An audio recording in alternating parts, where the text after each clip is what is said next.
Hey, what's up, everybody? Hold on, let me check something out real quick.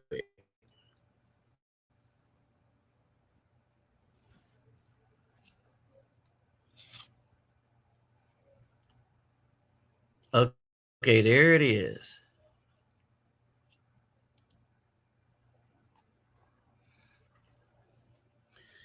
So, what's going on? This is the Nabi back again. Reluctant Nabi, Afro Nabi, back again.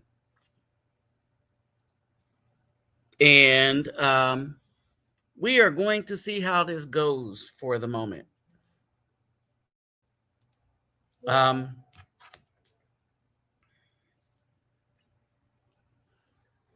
let's see.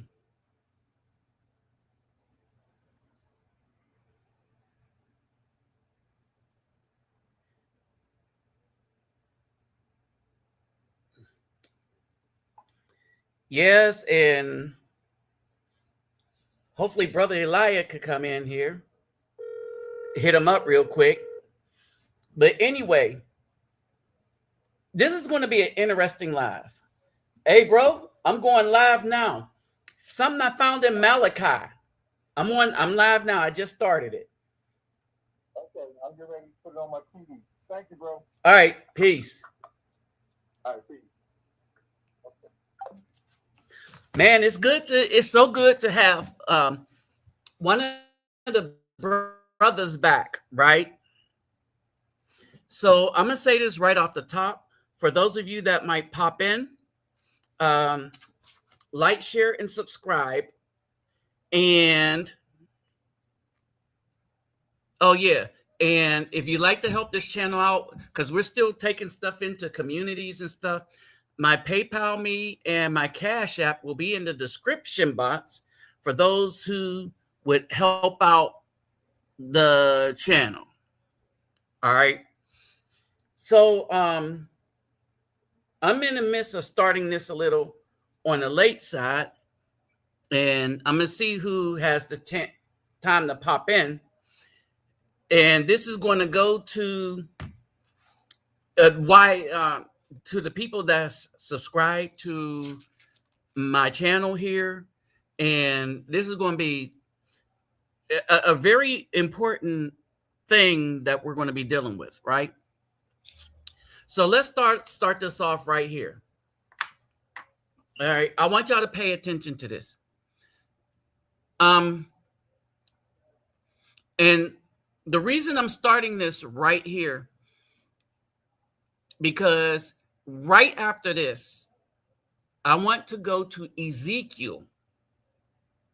Not Ezekiel. We'll go to Ezekiel after that, right? But I want to go to Malachi, the 4th chapter, the very end of promise, right? And I posted it already in the comment section so that the people coming in would be able to see it. All right. And I know it's a Saturday, it's kind of late. And so I really don't know how many people will be popping in, because this is not a podcast. This is something where we're real brothers in a community can be involved in. This is a channel that's been trying to be a solution to issues, and you just don't see that. You don't see that anymore. You see people getting paid and getting rich off of keeping mess build up. All right. And we do not allow unrighteous females. Hey, brother.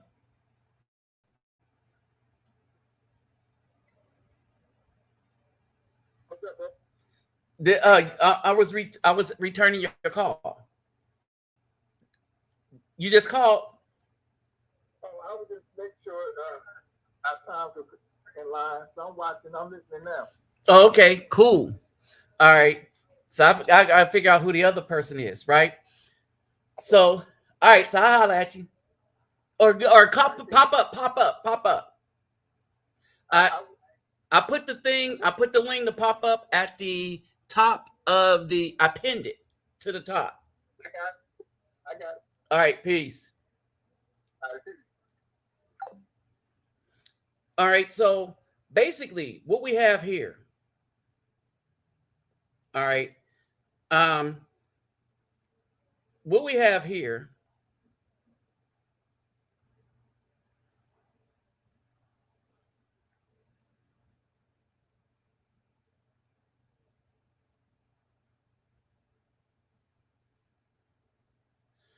All right, so what we have here is we have a situation. We have a situation where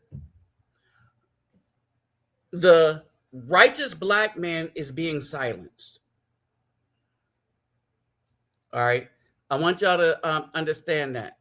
We have a situation right now where the righteous black man is being silenced.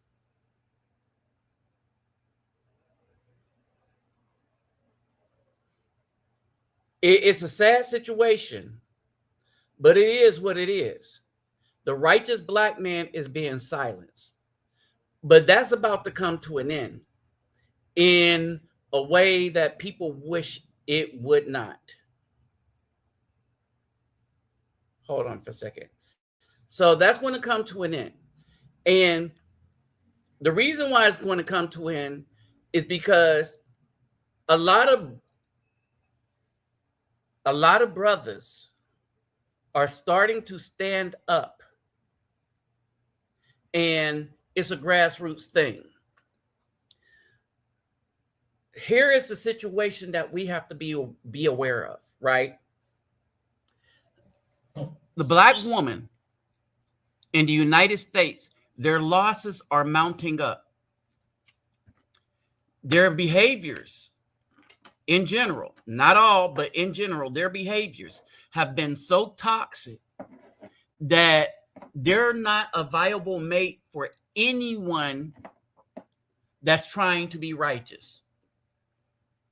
We have left the principles that we were supposed to have as a community, that we were supposed to have in scripture, as people say, and stuff like that.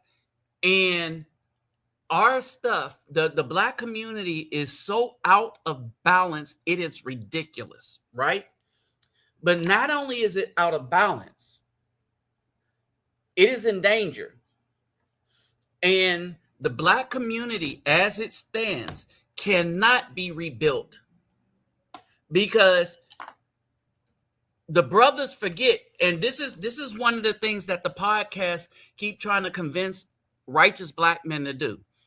They're trying to convince righteous black men to unite with the unrighteous Bdubs, right? And risk everything we built up to include our spirituality on a woman that's never been really loyal to us. All right. Throughout the 50s, 60s, 70s, 80s, 90s, they've never really been loyal to us. We had a lot of marriages in the beginning of the 70s and 80s and 90s to 2000 because marriage was a thing and black men were their only option. But nowadays, the black women, another black woman is being seen as a viable option for black women. Let that sink in, right? Many of them have weaponized their children against the righteous black men that would raise the children. The other group decided that the feminist ideology was going to be fruitful for them, so they fell for that. All right. If you are new to this channel, don't forget thumbs up, and if y'all can share this live. All right. If you are new to this channel, right? And so what we have here, hold on for a second. Forgot about a person, right? So what we have here is a lose-lose system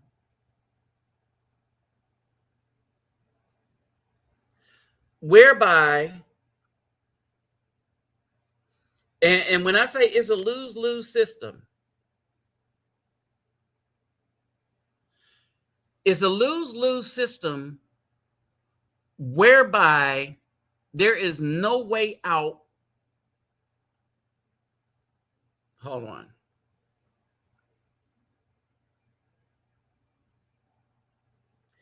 There is no way out for the Bdub, right? There's no way out for her. Okay, here we go. There's no way out for her. And there is no one that's righteous that's going to want to try to be the ruler that she needs in her life. Why? Because we're supposed to run away from wickedness, and certain things we are supposed to leave for the judgment of the Most High. And so I thought about this, right? You got these women with multiple children from thugs and stuff like that, right? They are not widows. They are women that decided to give the best of their body, the best they had, to unworthy, unrighteous men, all in the name of having fun and being out there. And what do they call it? Having what do they call it? Hot girl summer or whatever, right? So they decided to do that. Then they did something worse. In the commandment, it says, do not bear false witness against your neighbor.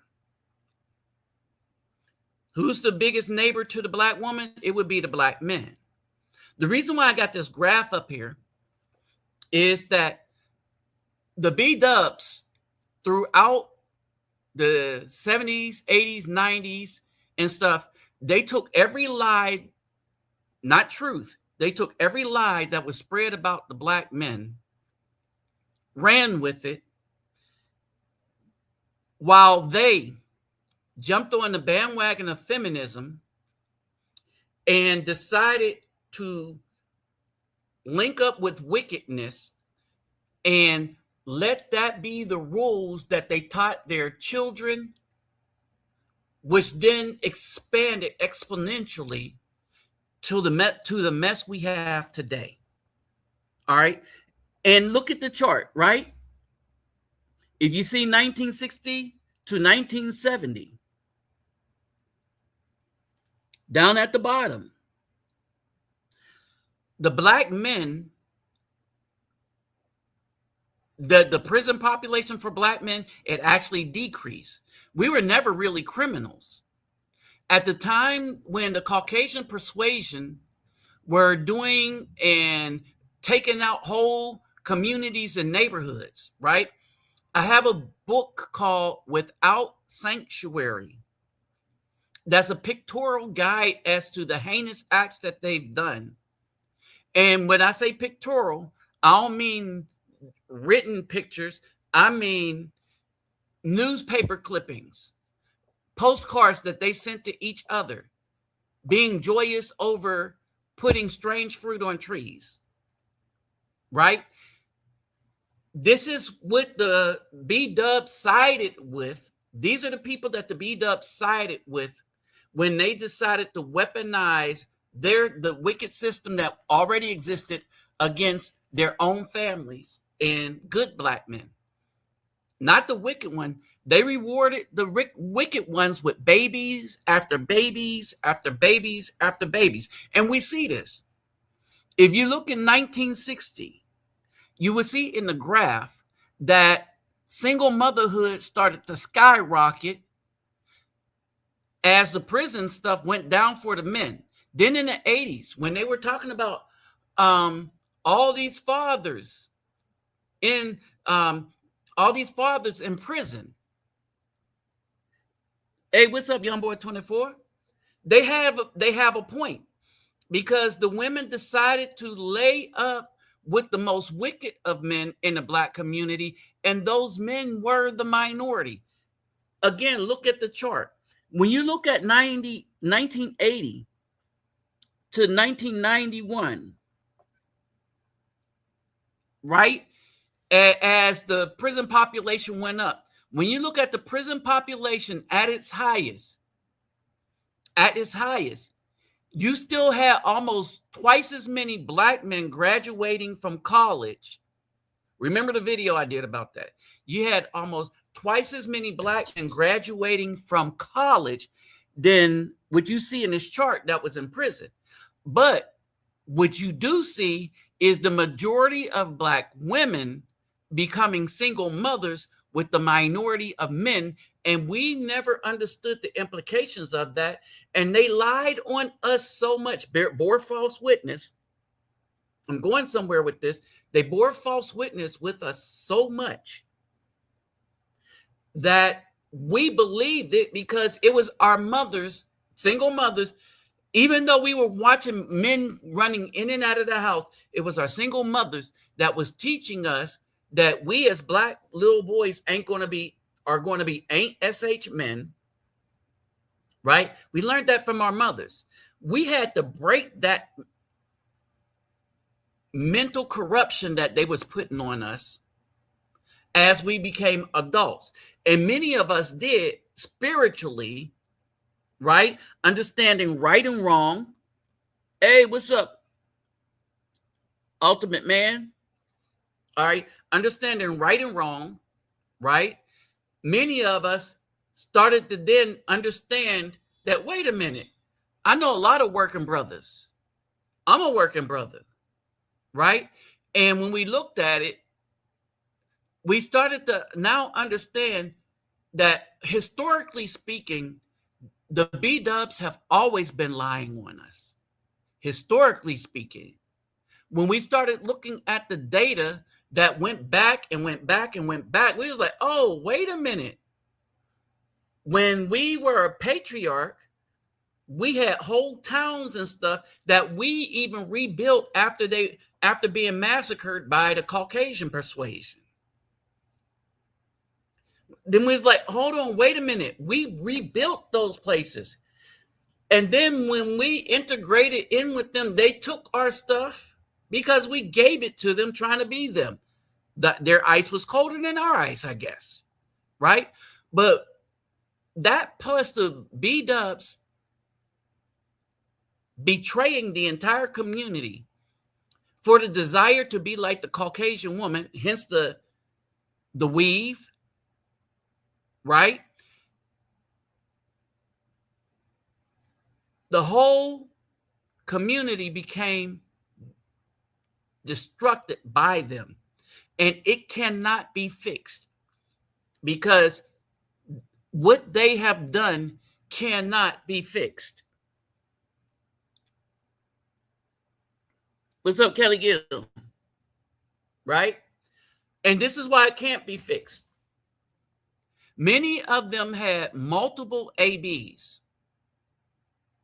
just cleaned out lives that was in them multiple times, to the point where they took more. If we're talking about what's going on with the Caucasians and how they've been taking our lives and stuff, but these women took more lives than all other things, to include homicides and all the rest of that, combined since 1973. I want y'all to look at that, right? And so what's happening is brothers had to wake up. All right.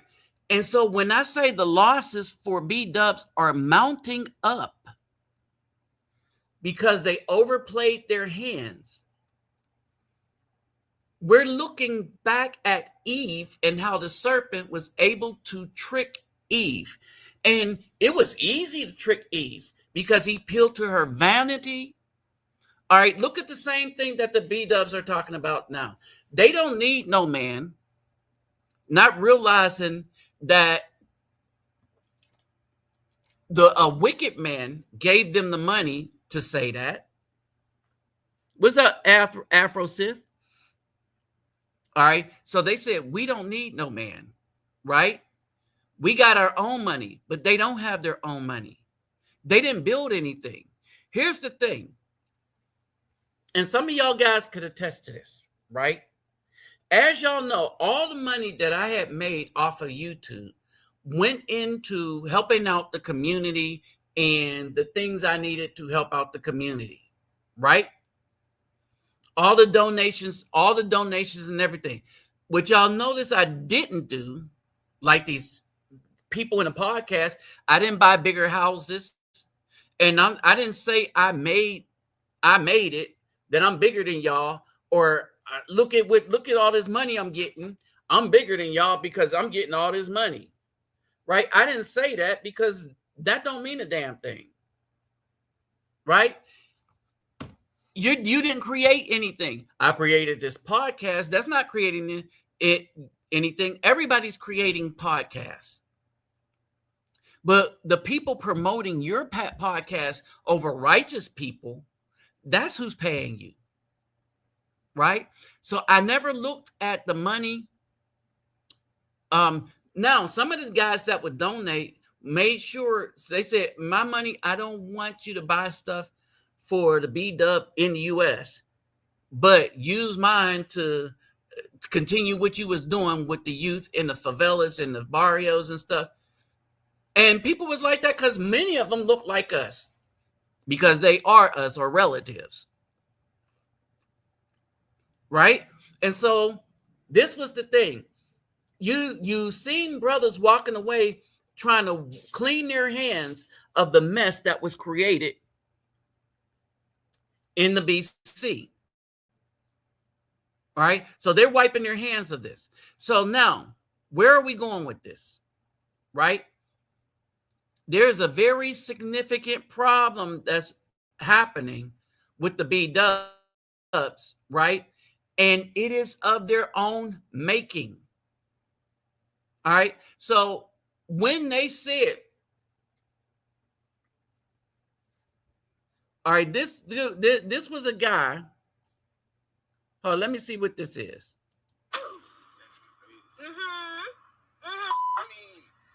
Yo, what's up? Now, what's up? Where your homeboy at? What's up? That's fine. That's fine, because I'm going to call him. I'm going to call him. They been waiting on you to f*** up. Your homeboys ain't your friends. Your homeboys ain't your friends. All right. And I know the other one got more money than you. You know what? I'm going to call him. That's all right. Now, she was like, your homeboys ain't your friends. So what's happening? What's happening is this man is supposed to be talking to this woman. She's in his face talking about his homeboys been hitting that. What? You're going to have to find somewhere to stay too. You might get kicked out the crib. Stay down the curb. And the other dude think it's funny. Now, here's the thing. That's how you got to tell it. Just stay with me. Just stay with you. Just stay with me. All right, now I want y'all to understand what just happened here. And then pay attention to what's written here. Learn how to manipulate him to get whatever you want. This is what black women are teaching other black women and teaching young girls on Facebook. On TikTok, this woman said, they're coming for our money. Black women are coming for our lives. And they're going to take our souls. I want y'all to understand that. The woman was arguing with the man because the girl in the black was hollering at him. She got angry and told him that he can't live in her house. Now, I want y'all to understand what just happened here. She told him that he can't live in whose house? Her house. The other woman said, well, he can stay with her. I want y'all to understand the foolishness of what just happened here.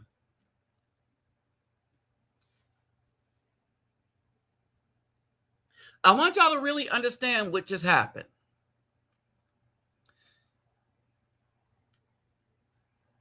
And it is indicative of the type of dudes these women were choosing to lay up with and create children with.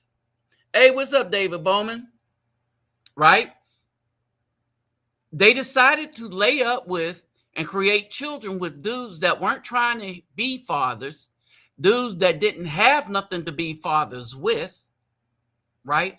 And that was okay with them because they wanted a dude that they could control. And this backfired on her. But she said, and you can get your stuff and get out my house. And so the woman in the black said, well, he could come live in my house. I want y'all to think about that for a minute. So when they're complaining to you about how men ain't doing SH and men ain't SH and this, that, and the other, that's all bull. That's all BS, right? Now, if y'all want to join a panel and have this discussion, because we're going to get deeper into stuff, I want y'all to see the type of women that's going on so that you can see why they overplayed their hand. The other way they overplayed their hand, this manipulation thing, right?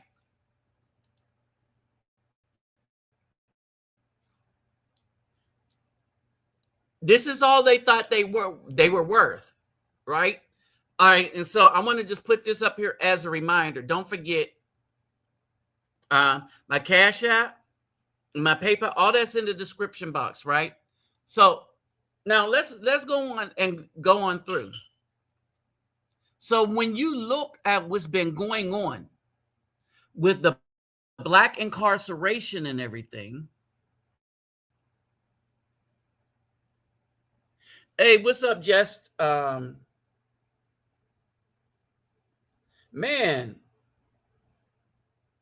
y'all, man, y'all coming up with some really long name. I'm gonna just say Jess. Hold it, Jess. It's and some. Oh Lord, just Ed and some dumb guy. Y'all tripping, right? All right. So when we look at all of this, right, and the incarceration rate, these women were actively picking dudes coming out of the prisons to make them single moms. Now, they had such a problem with themselves that they tried to cover up. Here's the thing I always said, that who they are will manifest on the outside. Who they are will manifest on the outside. So who they are on the inside will manifest itself on the outside. And so that's what's happening here. And so brothers no longer see the B-dub attractive anymore. Right? And because they have left the commandments of the Most High so far gone. They don't maintain good health. They don't maintain good hygiene. Remember, they used to say cleanliness is next to godliness. Right. And here we go.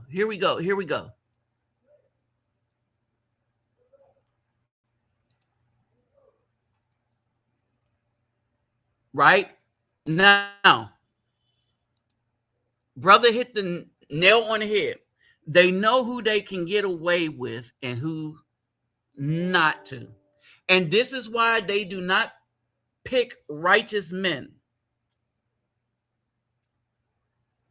This is why they do not pick righteous men. First of all, they're doing the picking. That's the first problem. They're the ones doing the picking. That's the first problem. The second problem is, so a guy said that if the Christ they say they believe in, came back and talked with them, these females would try to put him back on the cross. We laughed at that, not because it was funny, but because it was true. And it's scary true. I mean, think about it, right? So that's what we're dealing with.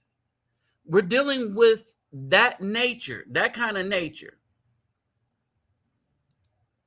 All right? That's the nature we're dealing with. Here's the other nature we're dealing with. All right? The brothers have a choice. They can choose, they could get a passport, and this is what's happening, and choose the women on the right. Got it all recording.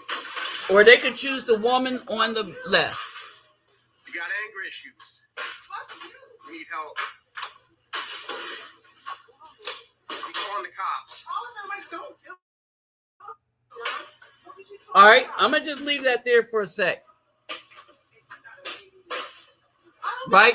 This is, and notice the son she has in her hand.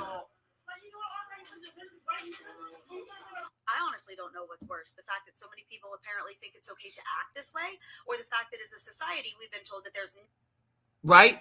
And look who got the commentary. All right, this is how they're looking to the Caucasian persuasion. And Brothers says, and a lot of brothers are saying, we would prefer to take our chances with these women in overseas, these women in other places, than to deal with the Bdub in the U.S. All right. And here's the thing. Some of y'all know about Colombia and stuff like that. It's a risk. It is a risk. But what they won't do is involve their own children in that kind of tomfoolery.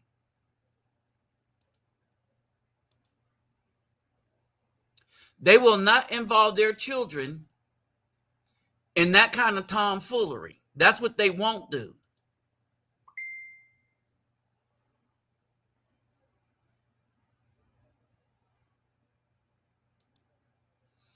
Hold on for a second. All right, this is what they won't do.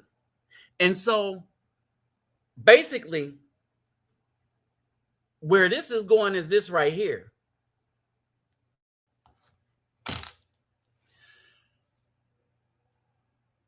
I was studying something and I came across something in Malachi, right? And when coming across what I came across in Malachi, I had to look in something.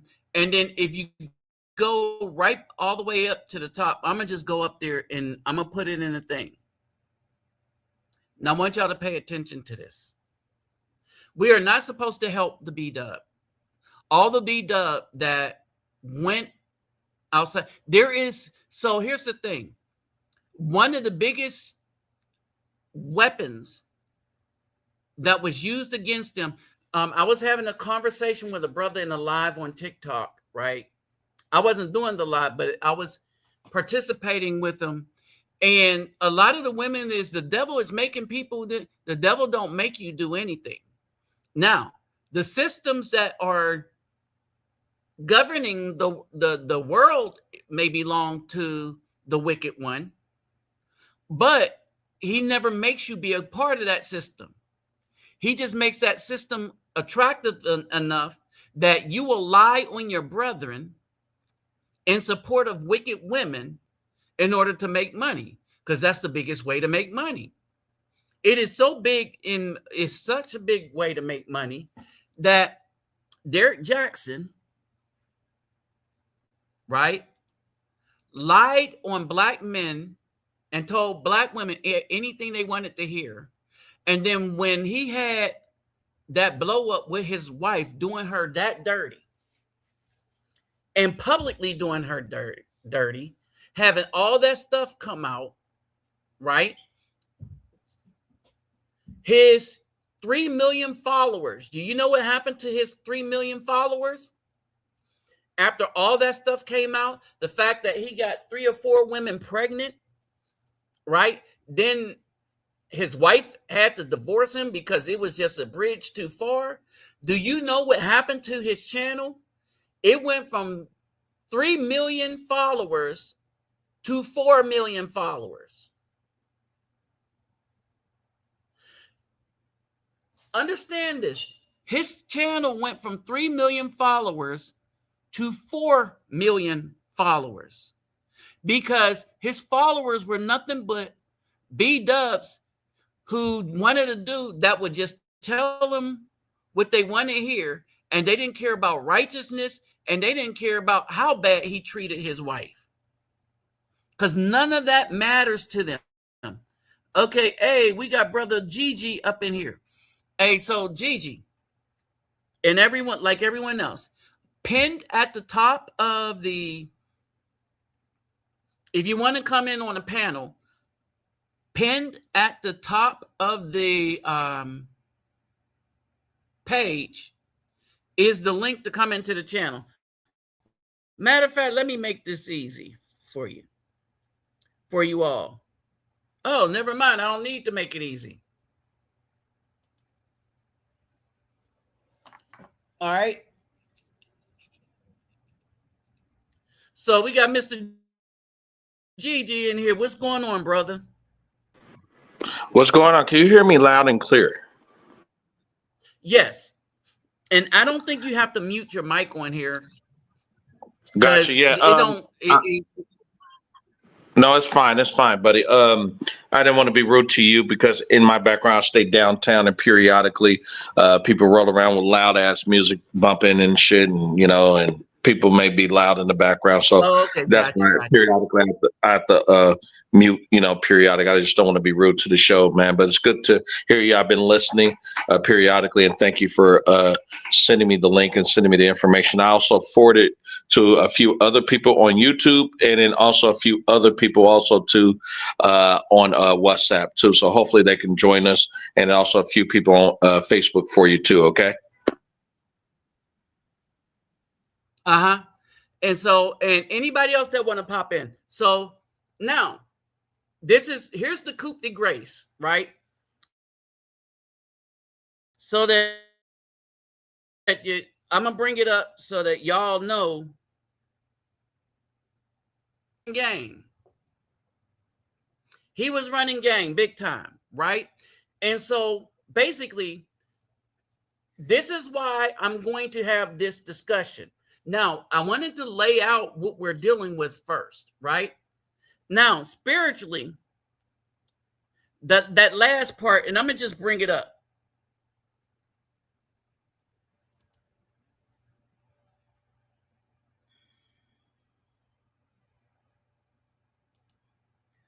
All right, I'm gonna just bring it up. One moment, I'll have to log in. If I log out, I'll come right back. Okay, I just got to log in StreamYard real quick. One moment. Okay, no problem, bro.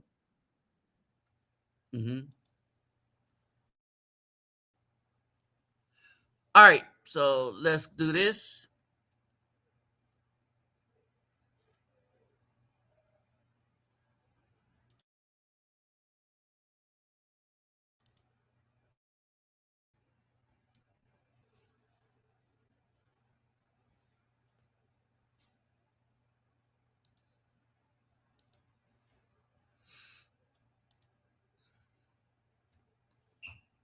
All right, and I wanted y'all to be clear about what you're seeing.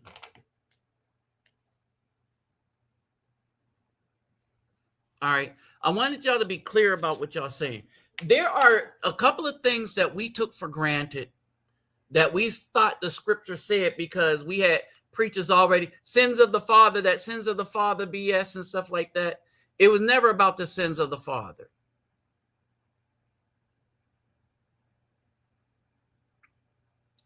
And this is what people are missing. All right. It was never about sins of the father. It was basically like mother, like daughter. Not sins of the father. And when we look at this, you see this happening now. You see this happening now. You see a natural progression where you see this other verse up here.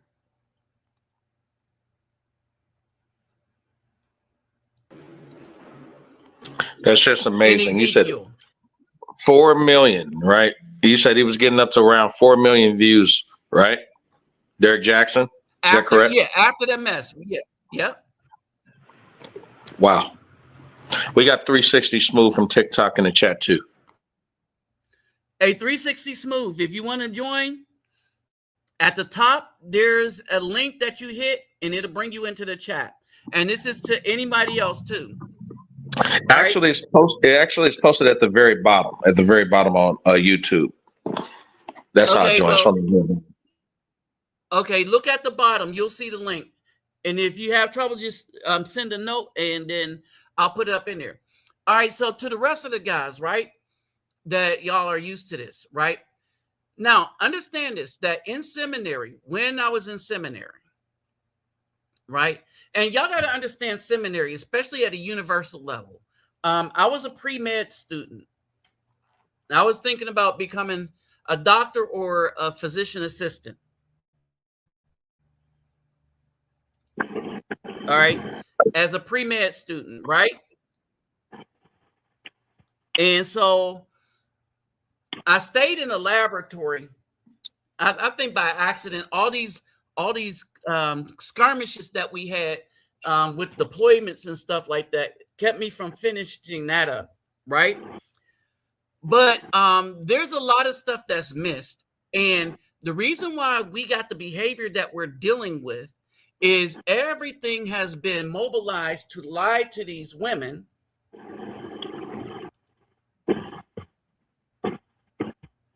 Yes, sir.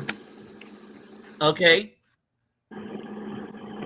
What's up, Dick Johnson? Hey, what's up, 360 Smooth? Chilling, brother. Chilling. Okay. Let me say this, do this again.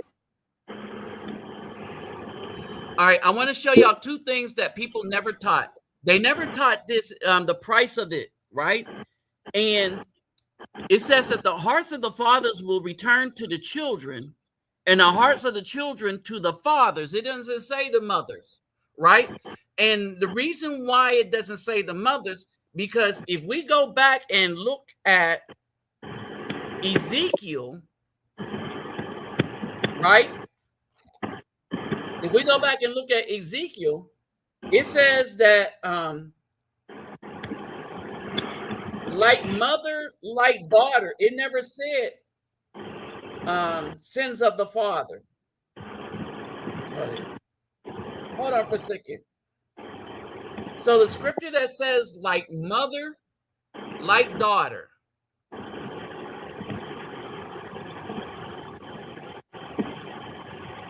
And let's see, let's look at Ezekiel. Oh yeah, I finally fixed this up. I was working on it. Ezekiel, and this is why I really like 16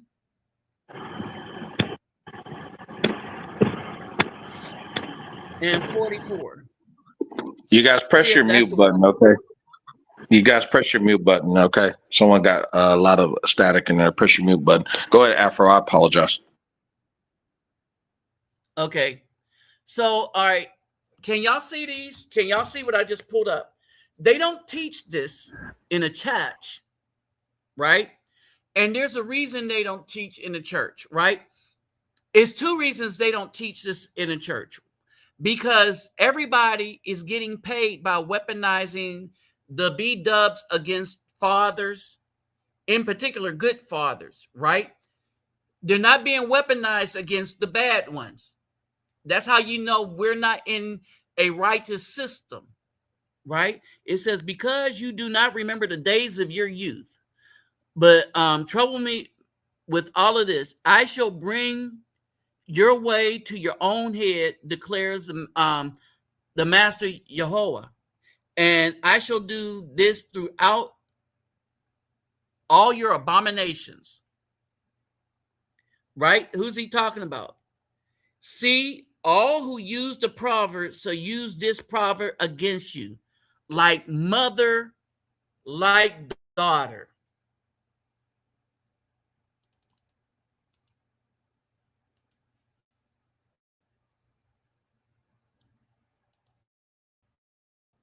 All right.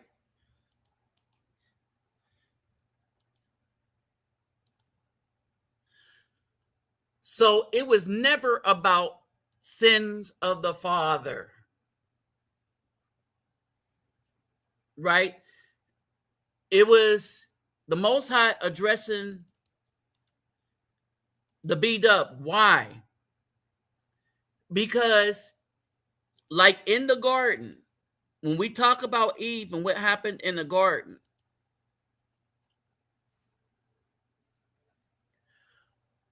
what you need to know is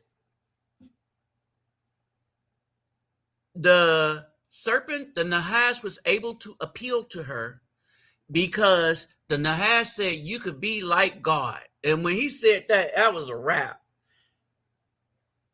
The feminist was able to appeal to the Bdub because they said you could be like the black man. You could be higher than the black man. When they said that, it was a wrap. All right. And this is why we got the situation we have now, where if you don't have a good one that you've been with for years, right?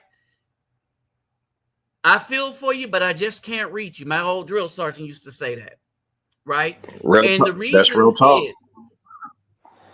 The reason is you can't fix what's left. Our only option is to do like every other patriarch did in scripture when they went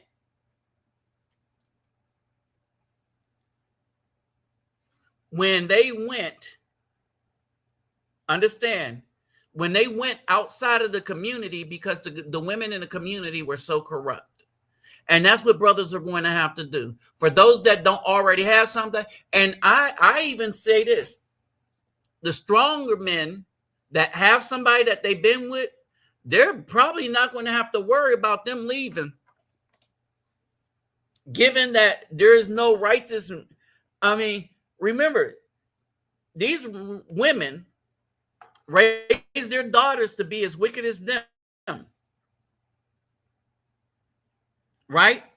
And in doing that, they raise their sons to as weapons against their fathers. And what you're seeing now is you're seeing a lot of black fathers going on the offensive against the Bdubs to get their sons back. All right, what's your question, bro?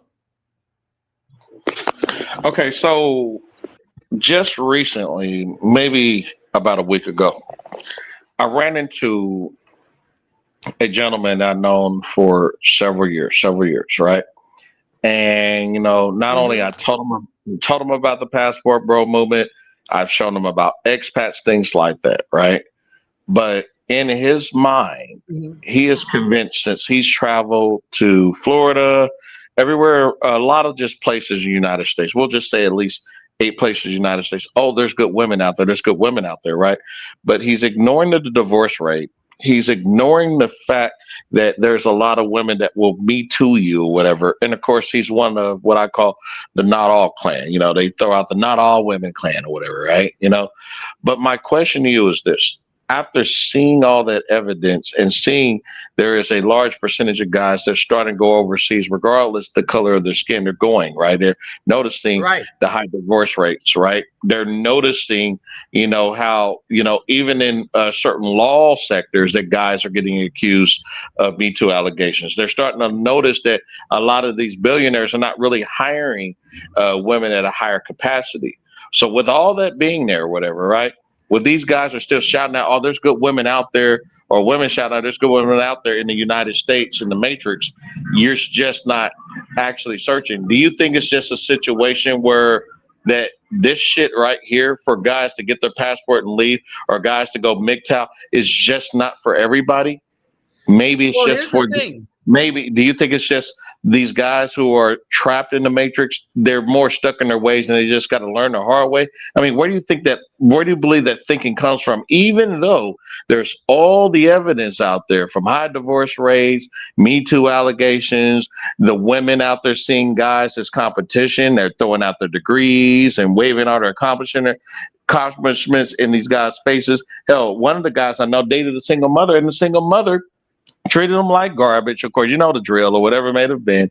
Prioritized the son, and now he was forced to get his own place, and the single mother's begging back or whatever, wanting to get back, but he doesn't want to get back with her. But he doesn't see all the mistakes that these women keep making. He's seeing his ass, oh, it's just normal. Just go ahead and just kick her to the curb and get another one, and another one, and another one, in the same environment he's born and raised in.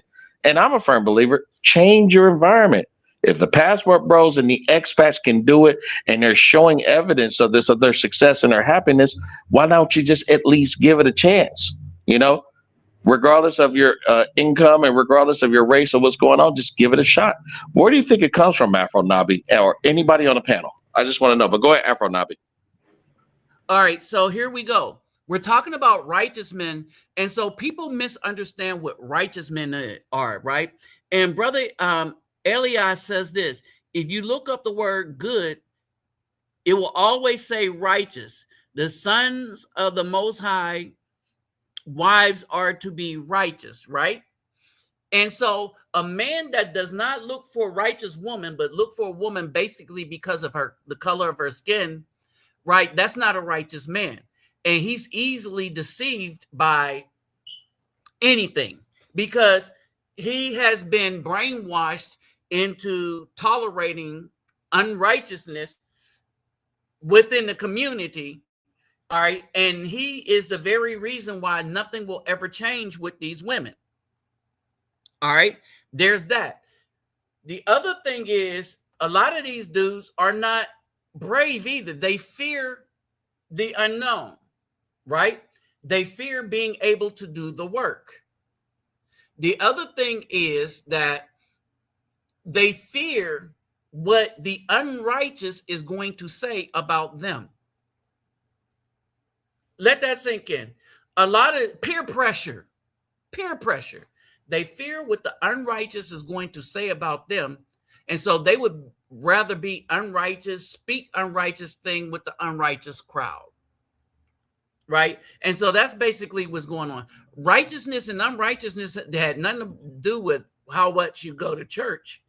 Righteousness and unrighteousness has everything to do with, will you accept good behavior or wicked behavior? Will you stand against those who are doing wickedness? Will you support wickedness, or will you support the people trying to do right? That's what it is. That's all it is. It has nothing to do with your church or anything. Before, if you look at Job, right, he was considered a righteous man.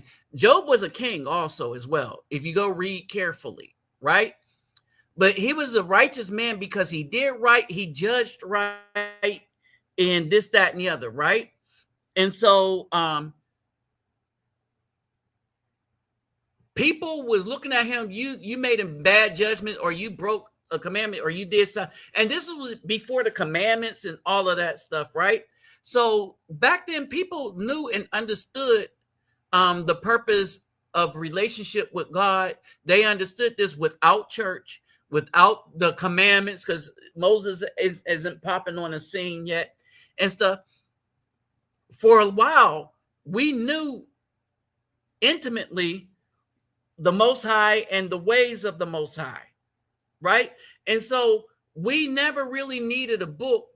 We only needed a book when we decided to be a part of the doctrination of a wicked group for so long that we lost our way and forgot our way and forgot the teachings of our elders. That's what happened to the people that were in Egypt. They were in Egypt so long and stuff that they became like the Egyptians and forgot the ways of the Most High. That's why they needed stuff written down again. And so, yeah, they're blind and brainwashed because they're weak. Bottom line, they're weak. They're more concerned about what the population is going to say about them. And remember, they're always more wicked than righteous, right? I'm going to let 360 pop in and see if you had anything to add to that.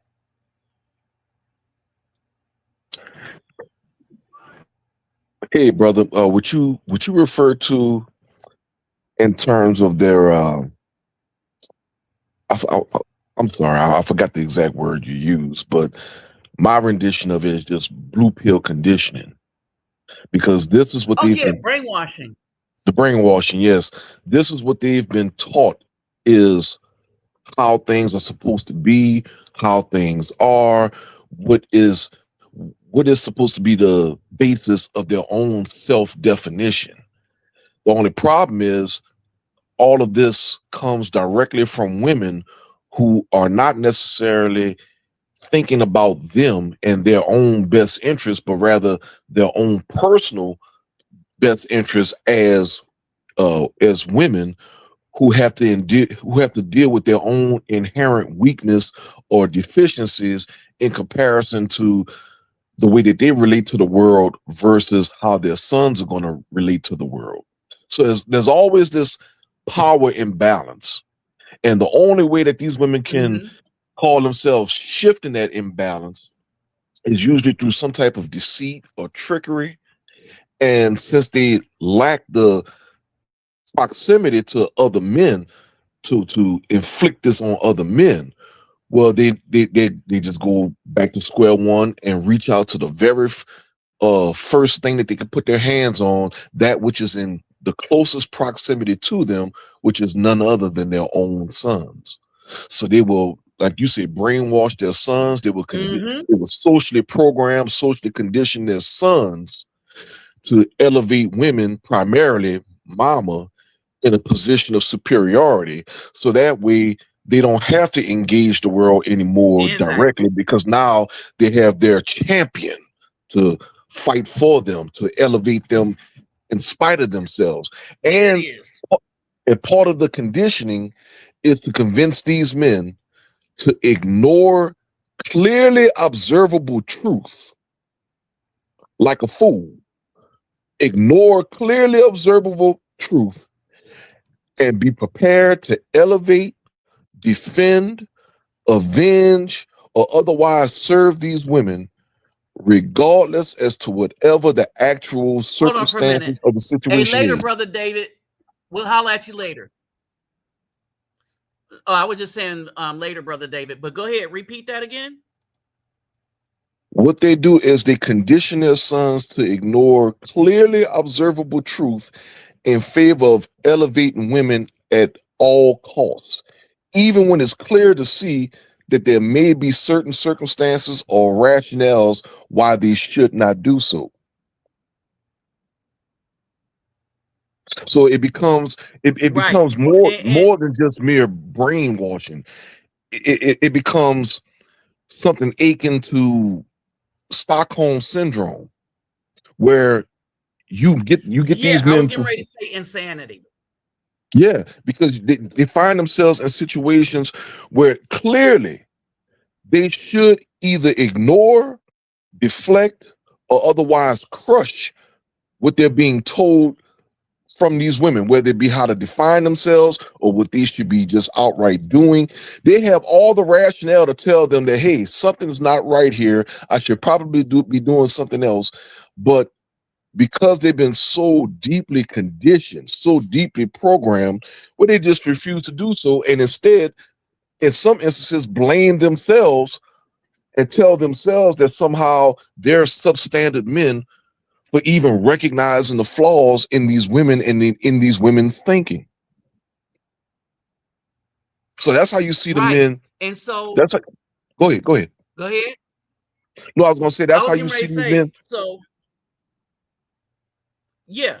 And I see him like this. So remember, there's not the from if you look at what we've been always dealing with in a society when we have gone from strength to weakness, it has always been the brainwashing of the men by women.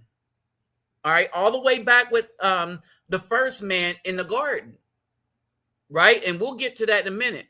But then you had Jezebel with Ahab, right? Mhm. And because of her stature, all the women followed her and did their house accordingly and had all their husbands and sons worshiping. And remember, Elijah destroyed a bunch of her priests on the mount and stuff. It was so wicked. And so when you look at this, right? And so they get their sons to follow evil instead of righteousness, right? So I put up Isaiah 3 and 10 because we know the other part of Isaiah, right? Because they say that, right? But 3 and 10, it says, to the righteous that shall be with him, for they shall eat the fruit of their doings, right? Woe unto the wicked, and it shall be ill with him, right? For the reward is at his hand shall be given him. And so what I'm saying right now, when people look at this, they look at it in a religious way, like righteous mean go to church. No, it means, do you stand for what's right? All right. And is outlined, we're not supposed to lie on people, steal. We're not supposed to bear false witness against people. It has nothing to do with going to church. It has nothing to do with prayer. It has nothing to do with ceremony that you do in your house, right? Are you a good person that stands for what's good and turn away from what's evil? Or are you one of those people that you see a bunch of people doing evil and then you unite with them is because you're afraid of peer pressure, right?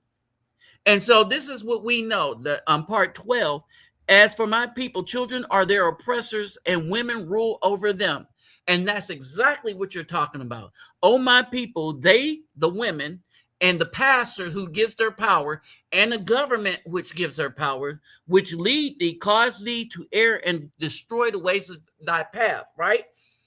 And so there's going to be a punishment for that when you look at 3 and 13, right?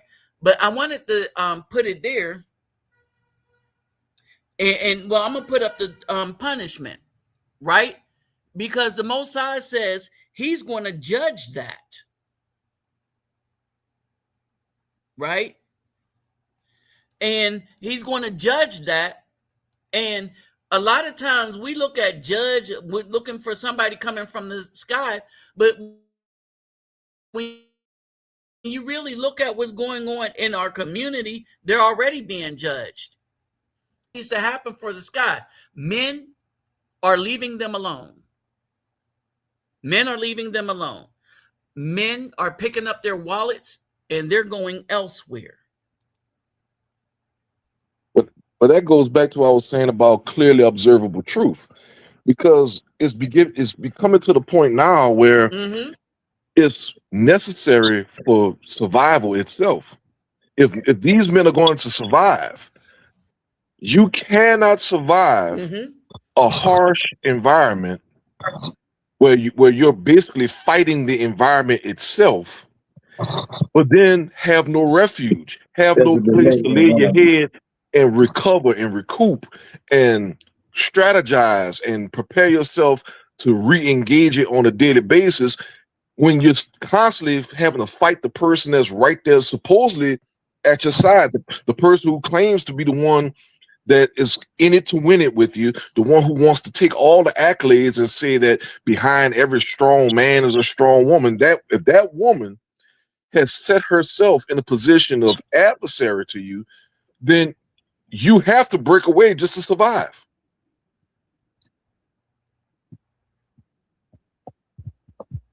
Exactly. And so, and this is, but not only do you have to break away to survive, if you have any offspring near her, then that woman poisons the well. Men will admit wrong before a woman would. This is where my bad came from. It's a saying we as black men said to other black when we wronged them, we like, oh, my bad. Or when we found out we was wrong about, oh, my bad. You don't hear that from women because they do not repent.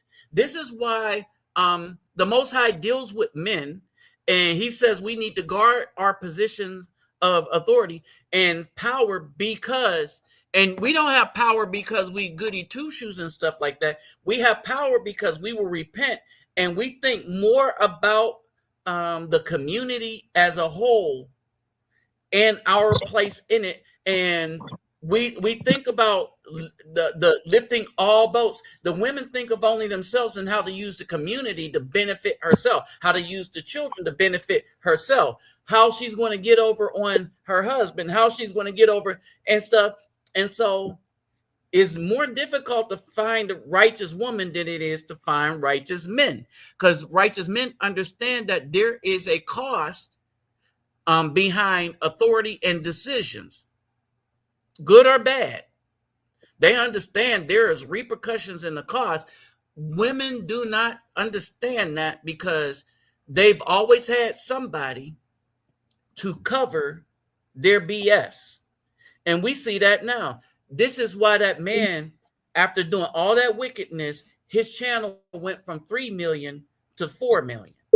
Well, see, Nabi, this is why I caution men. Please, and I'm gonna come at you on this one here. Please do not underestimate these women and assume what they don't understand. No, they understand a lot. They truly do. Oh, I tell people that. They know exactly what it is that they're doing. It's just that exactly. they just actively make the choice to do otherwise, to create this mask, to create this false personage of somebody who doesn't know what they're doing. No, they do know what they're doing. They know full well what they're doing. This is what they teach their daughters. See, we've been so isolated from that because we've been forced to only deal with what they were teaching us as men.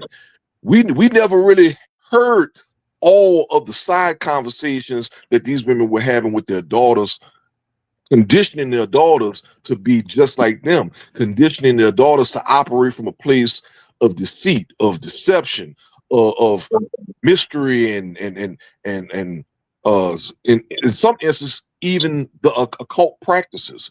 We weren't part of that. So a lot of times when we engage these women, we're assuming that when we have these conversations with them and we combat them or we debate them, that we're doing so on an even footing, not realizing many of the things that we bring to them, many of the conversations we have with them, they were already given countermeasures from their mothers the entire time. And the only thing that seems to break it down is when the women themselves find themselves in a truly losing battle. And then, even then, they don't really capitulate. They don't necessarily admit fault. They just move the goalposts.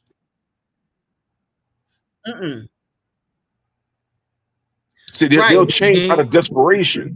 They'll shift when there's no other choice. Here's the thing that we've always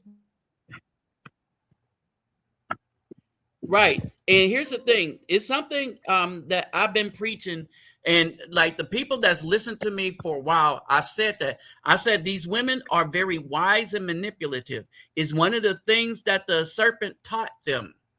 Right. And I told and the brothers that are here that's been following for a while, that knew me from way back when. Hold on. They know this, right? they know this because this was a video I did a long time ago, and this is a message that a lot of brothers don't take heed of right here. Right? They tell you. Let's see. What just happened to my thing? Hold on. Hold on. Let me go back and find it. All right.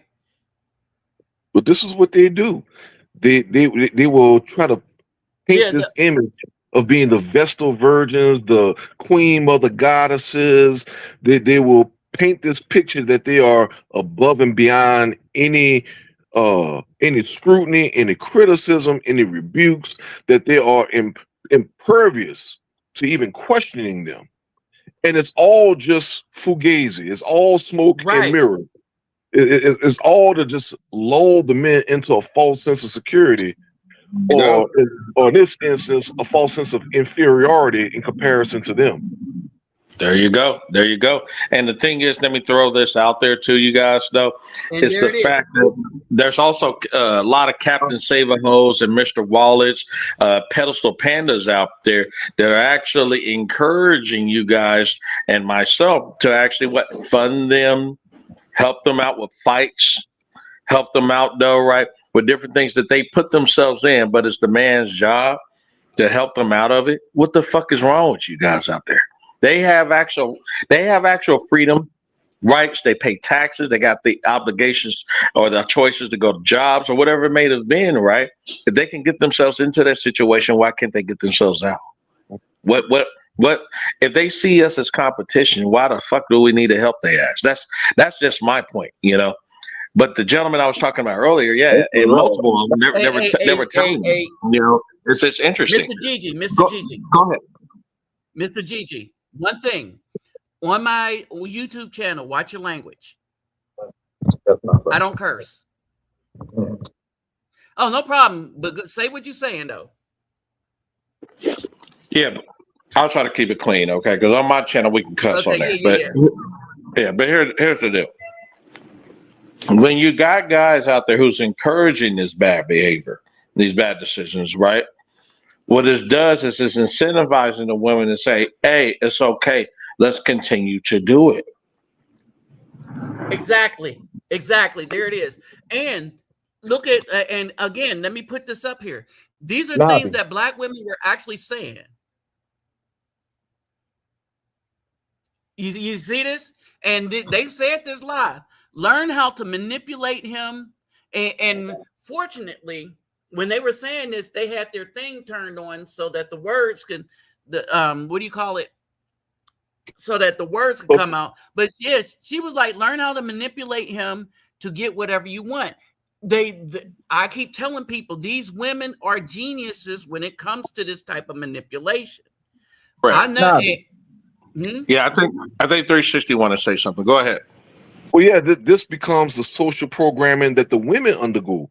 See, they learn from a very young age that they will always lack the physicality to directly dominate and control men. So the only thing that they can do to affect men in a negative fashion is to affect men in such a way that goes past physicality, and that's the mental and the spiritual. So that's the war that they wage on men. They wage mental and spiritual wars on men. They prey upon men's emotions and affections and basic human needs. That's how they attack the men. They weaponize the men's own empathy towards them against themselves. That's why when you see, go ahead. Let me say this.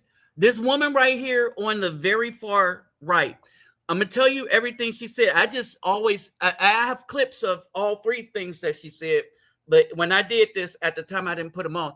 But she says she's coming after your finances, right? She's coming after you spiritually. She's coming after you physically, and we're taking your soul. That's what she says Black women's goal is, right? Why don't people believe them?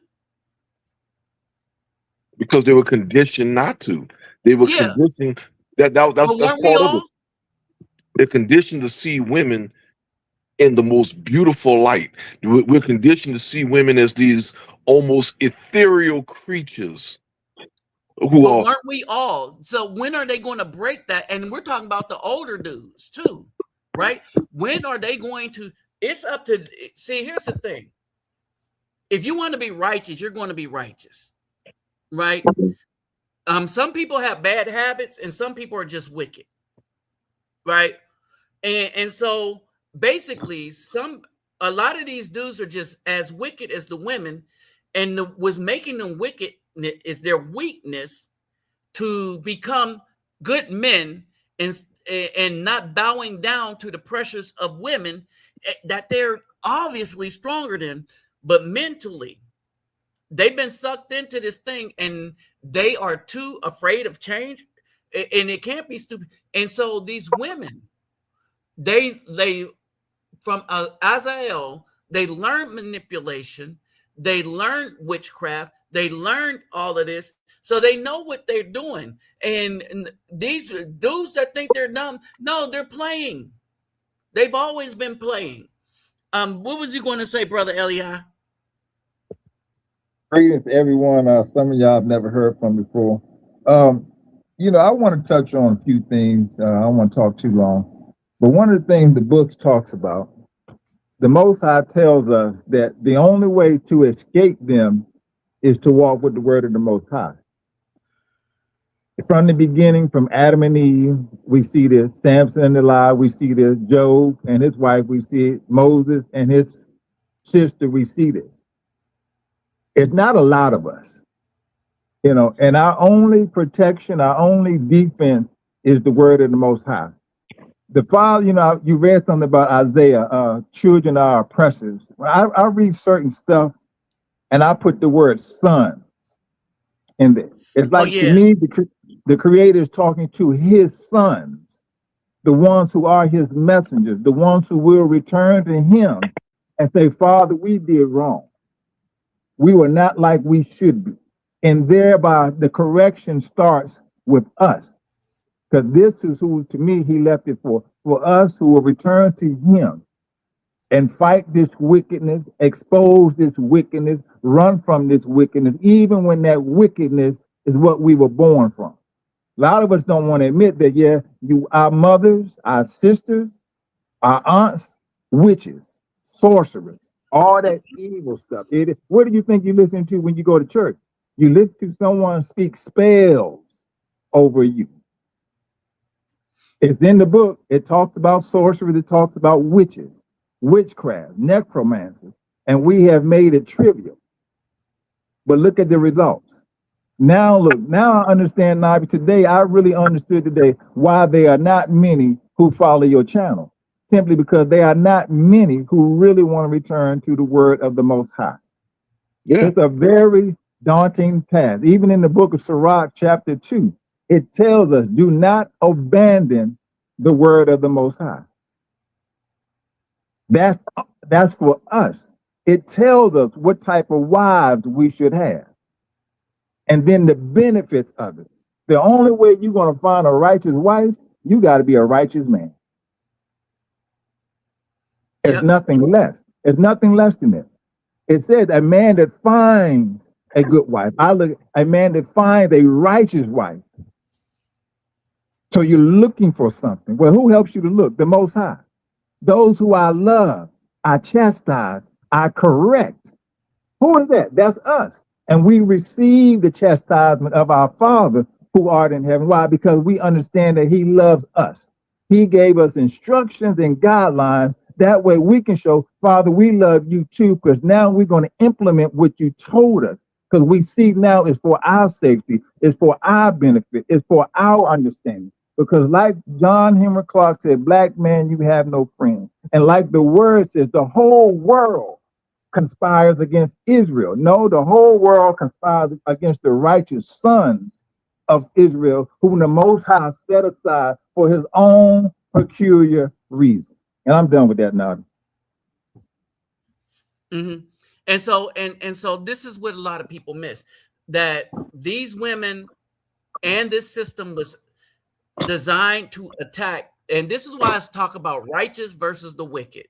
Even on my TikTok channel, right? I talk about righteous versus the wicked. I'm not talking religion. That's why I left the church alone. I was getting paid. I was getting paid.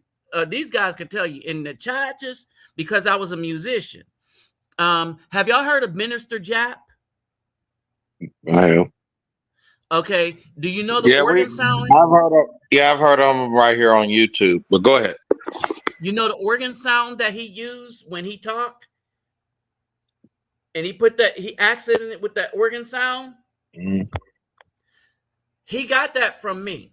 And these brothers here can tell you that. The only difference is I didn't use a box. I used to have my keyboards in the back when I did my lives and did it like, I was still preaching in the churches, right? And I would do that back in the day. And so I used to play keyboards and I used to preach and stuff. And they used to pay me. I wouldn't let them pay me to preach, but to teach their choirs and stuff like that and play. I used to make a lot of money until I figured out that I couldn't fix nothing from the inside. Because one of the things is I never preached from the New Testament because nobody understood stuff that was in the Old Testament. You see what I mean? Yeah.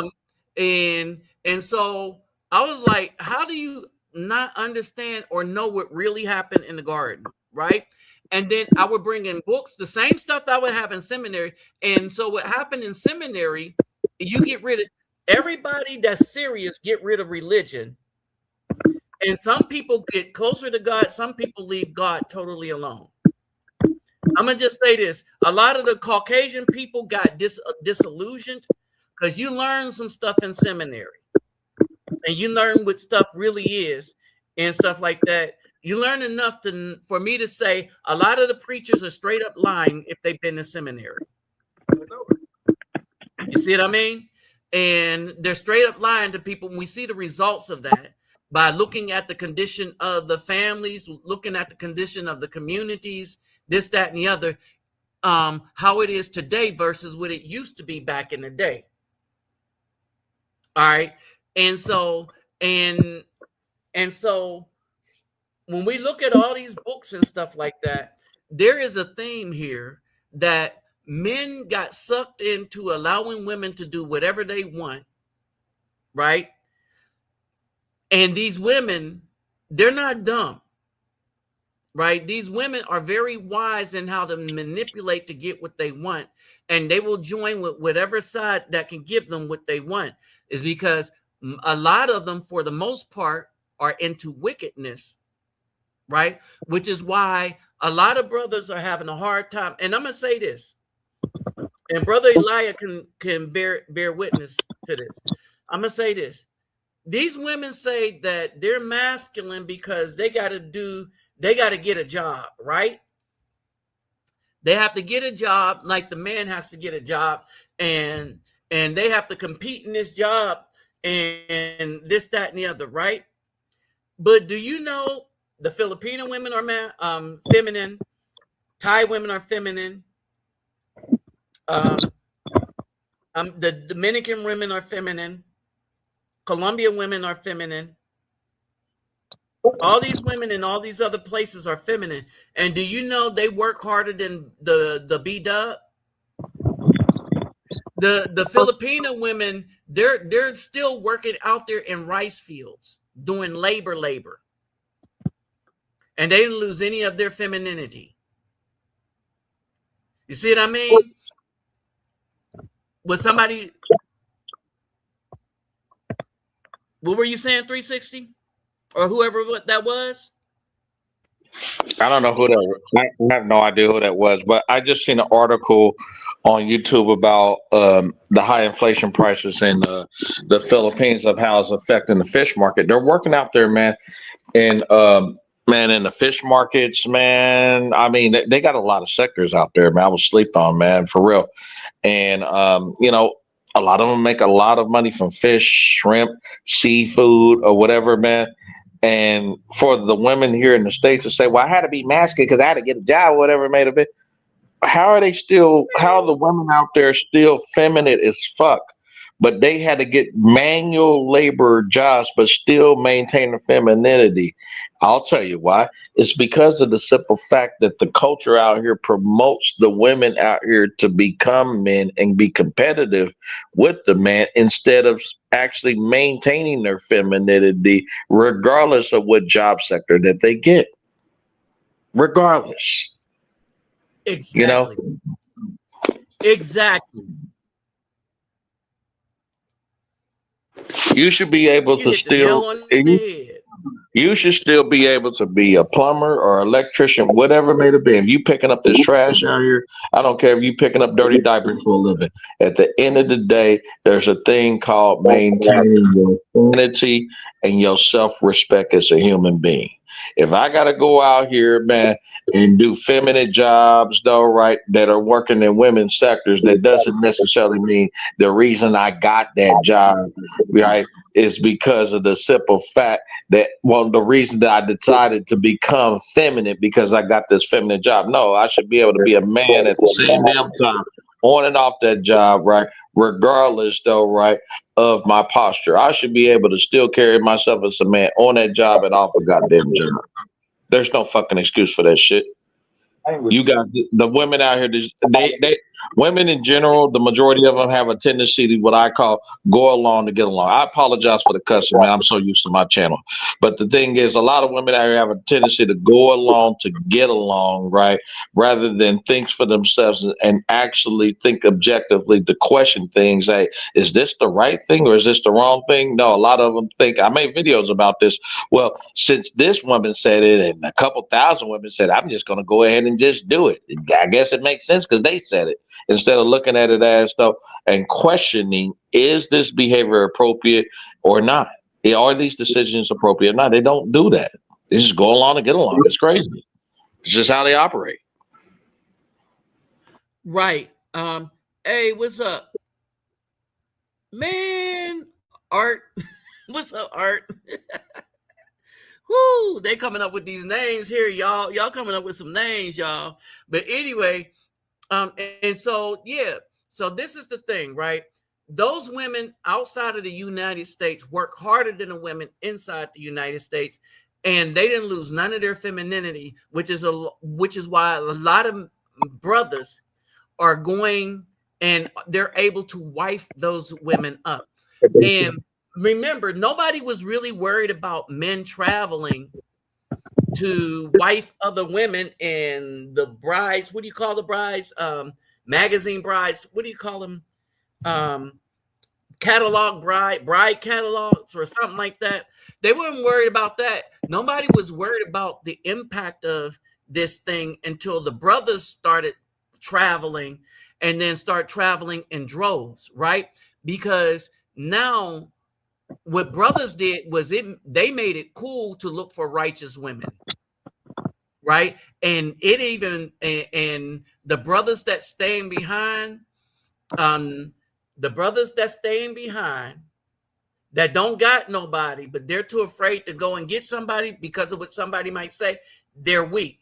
And then you got some brothers that's standing up for the brothers that's traveling, that got them somebody there because they're not weak. See, staying in the United States isn't what make you weak, because some of the brothers are standing up in the United States. So you got brothers standing up in the United States, and you got brothers exercising their options to find somebody outside the United States. But they have one thing in common.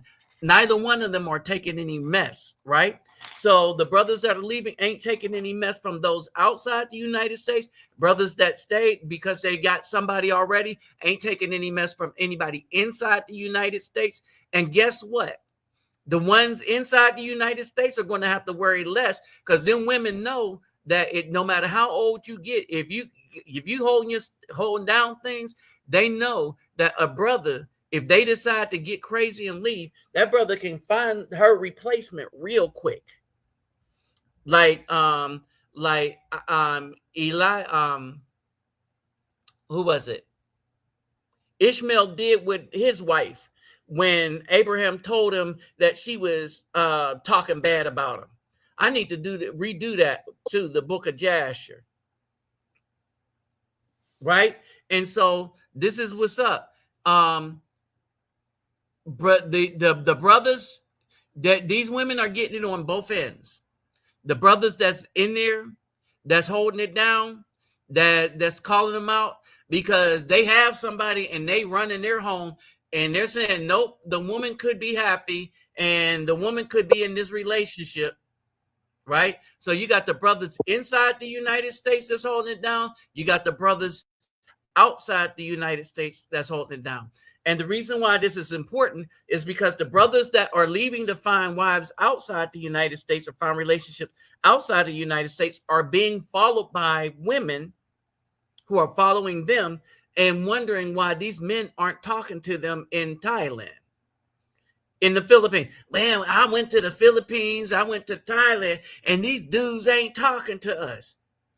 We're there to get away from you, and you followed us. And what they're finding is these men don't want them.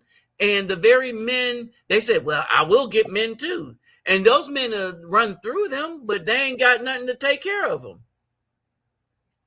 Right? And so they're losing. What's about Space Rice Krispie?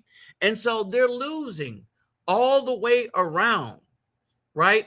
You got brother like 360 Smooth inside the United States, brother Elijah outside the United States.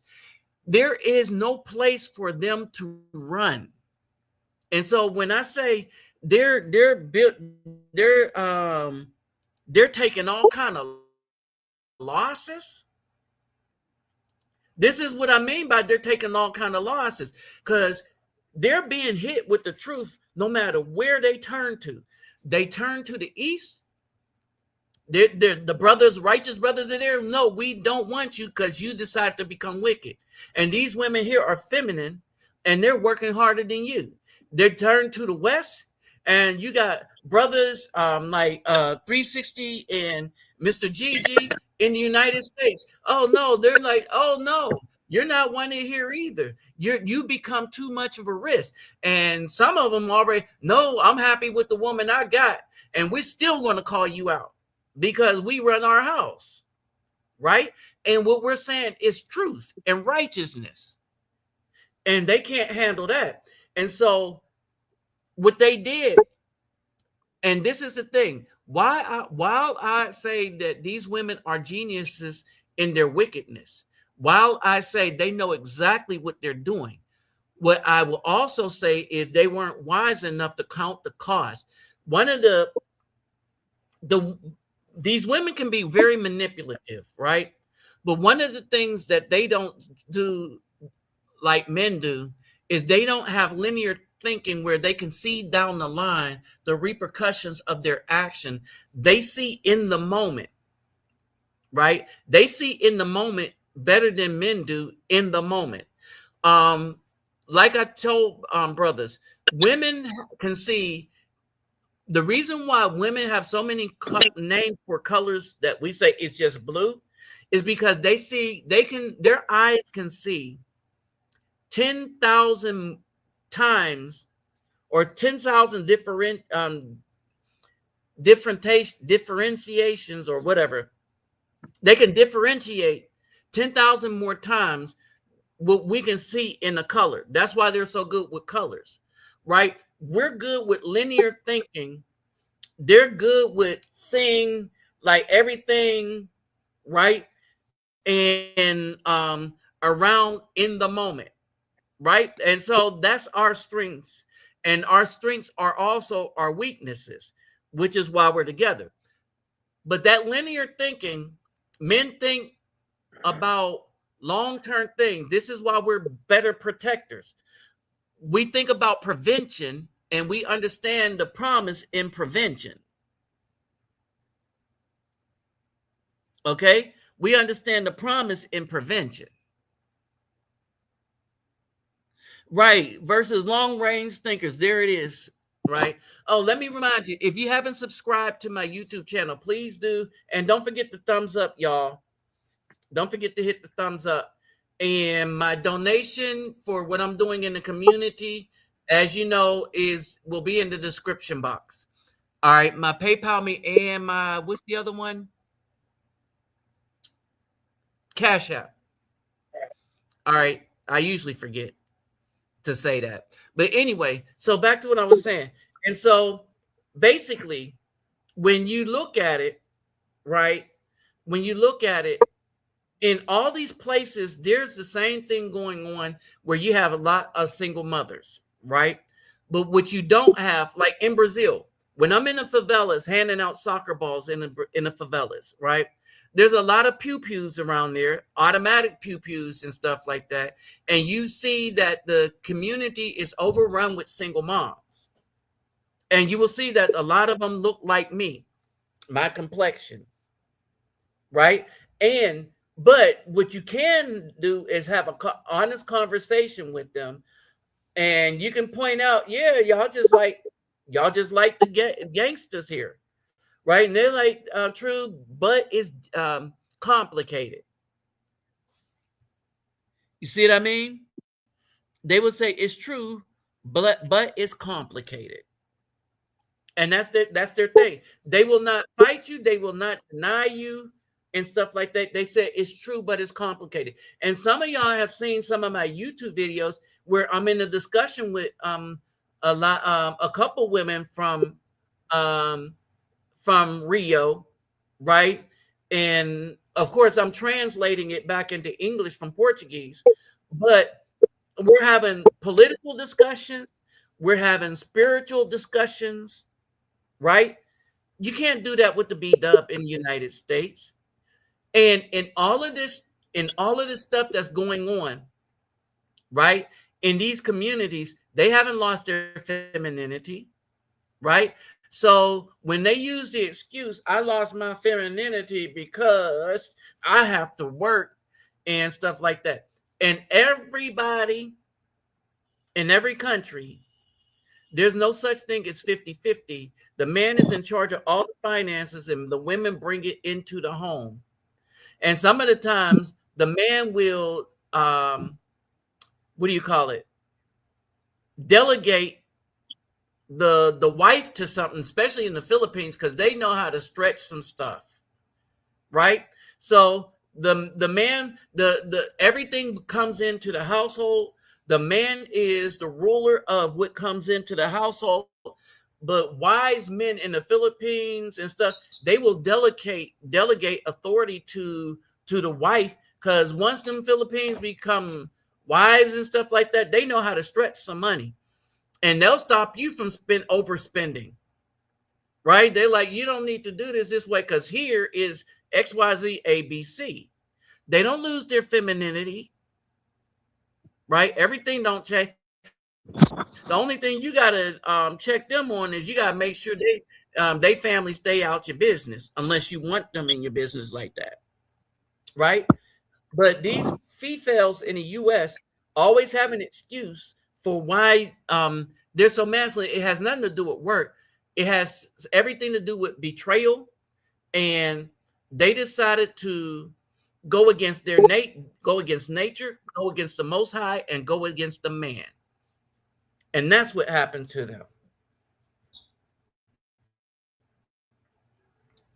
Anybody got anything to add to that? Well, Nabi, since you introduced the Philippines, let me speak on that since I'm actually here, and my wife is laying next to me. There is a dramatic difference, tremendous difference. Like you said, the femininity, the kindness, the willingness. Now, I can't say all. Of course, I can't say all.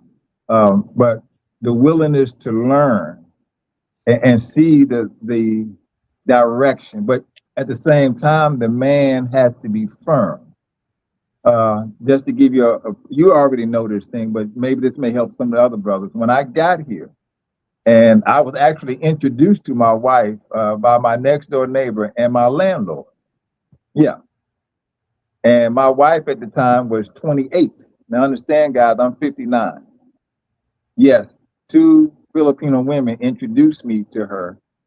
And then I found out that, as they say here, NBSB, no boyfriend since birth. Now I had to dig something, and then I found out that was so. But what I did from the beginning, I pretty much set the ground rules of what I would do and what I would not do. I would take care of my wife. That's my responsibility. Food, my responsibility. Rent and all that, my responsibility. What I would not do is be responsible for her family. And like you just said, maybe there will be occasions, but by the book, if you will, I'm responsible for my wife. Now, my wife, do we have struggles? Absolutely. The language barrier, the cultural barrier. But I have learned simply to hold to the word, and she sees the results. Others as well. Now, like you said, the way they work, and understand over here, you're not too much getting any job without a degree, period. Some, but you got to pretty much have a degree. And yet the way they carry themselves as compared to the American women is night and day. And so I find myself personally here at a greater place of peace. Because in the US, we always are fighting for our peace. You come home in the door and you seem to ask your wife, baby, can you make me a sandwich? What's wrong with your hands? Oh my goodness. I mean, I know y'all, but there you go. There you go. My wife, I'm just telling like it is. I do this. My wife still to this day, if she's not here, because sometimes she goes to see her parents, she will text, have you eaten and have you drank? She will get up in the morning and cook. Now, I can cook myself. Sometimes I tell my wife to relax, but it's just who she is. And personally, it's refreshing. We as men know we have a lot to do. It's a lot we have to do. It's a lot we're responsible for. It's a lot we have to look at. Even those who are around, we got to be we hyper vigilant. It is refreshing to open that door and close that door and be in a place of peace. Brothers, if y'all are not there, if anything, I pray you find that place of peace with yourself and with that future woman. That's good. That's good. So you don't have to deal with the when soon you come in from work or whatever you're doing or whatever, and you're like, baby, you're hungry. You know what a refrigerator is. Go ahead and fix yourself something to eat. You don't have to do none of that no more. No, really, I don't. Actually, my wife I gotta tell you, she went to work last year and I didn't like it. I didn't like it at all. But I said some things to her so she would see afterwards how far I saw. And after she got finished, and I showed it to her, I said, work, because I don't have to work. I'm pretty good at investing, but we'll do another show about that. I said, work takes far more from you than it gives you. And then after I showed her, I said, okay, well, how can we build a relationship if you're not here? Look who has more access to you. Is it me or is it work? So I showed her all these things. Look at the income just to make it. I said, I don't clock in. I don't clock out. I don't ask, can I go? I don't ask how much stuff is. But I realized the most important thing that has value down here is me. The work is not made. If y'all don't know this, brother, work is not made to make us rich. It's not. So she went through that and she saw it. And then and this was during the school season. Then when it came back, I looked at it, I said, Nellie, you want to go back to work? She said, no. I said, okay, good. We have to, again, we have so much to do, but it's easy. I love what Nabi said one time. It's very, you have to literally, you have to be wicked to break the ways of the Most High. Because they're very simple. Don't steal. Tell the truth. Be kind. Yes, be ready to defend, because the book does say he teaches our hands to war. But we don't instigate that. We don't start that. And so when you breaking them, like people, and we got to get away from these wicked people, even when they look like us, whether they be the woman or the man, we have to. For our own peace of mind. I say that to my wife. I say, it's enough stress when a black man steps outside that door. Just by itself. You can't even go to the, okay, we know about the young man just got killed in South Carolina. You can barely go to the store and come back without being killed. This is real. So to have that type of peace, brothers, if you find it, and I pray you find it, keep it. Because it is truly, to me, a gift from the Most High. Mm-hmm. What were you about to say, 360? No shade to other countries outside the U.S. or outside of the West, but the United States has made a condition in this country and even other countries that are consider themselves part of the West. They have instituted state, I guess you would say, state-sponsored protections to circumvent the courtship process. So, in other words, the government is protecting protecting women in artificial ways that convinces them that they don't need men, that the government is going to protect them instead. So because they have this artificial protection, they don't have the direct means to appreciate good men in their lives. So that's why you hear them say things like, well, I don't need a man. No, you do need a man. You just don't know that you need a man. Because many of the things that a man would do for you and to you for your benefit, well, you have the government doing it for you. You have the government creating laws against SA and RAP3 to somewhat mitigate you being a victim of SA and RAP3. And the way we prosecute men who are guilty of SA and RAP3, that is what becomes the actual deterrent, as opposed to a physical man being in your life that would either beat the hell out of somebody or possibly take the life of somebody for trying to SA you or RAP3 you. That's the difference. Let me ask you a question. Can I ask this question? Go ahead, brother. Brother, I heard you say, and I hear it, and this is kind of funny, but see, we hear the women say they don't need no good man. Mm-hmm. Okay.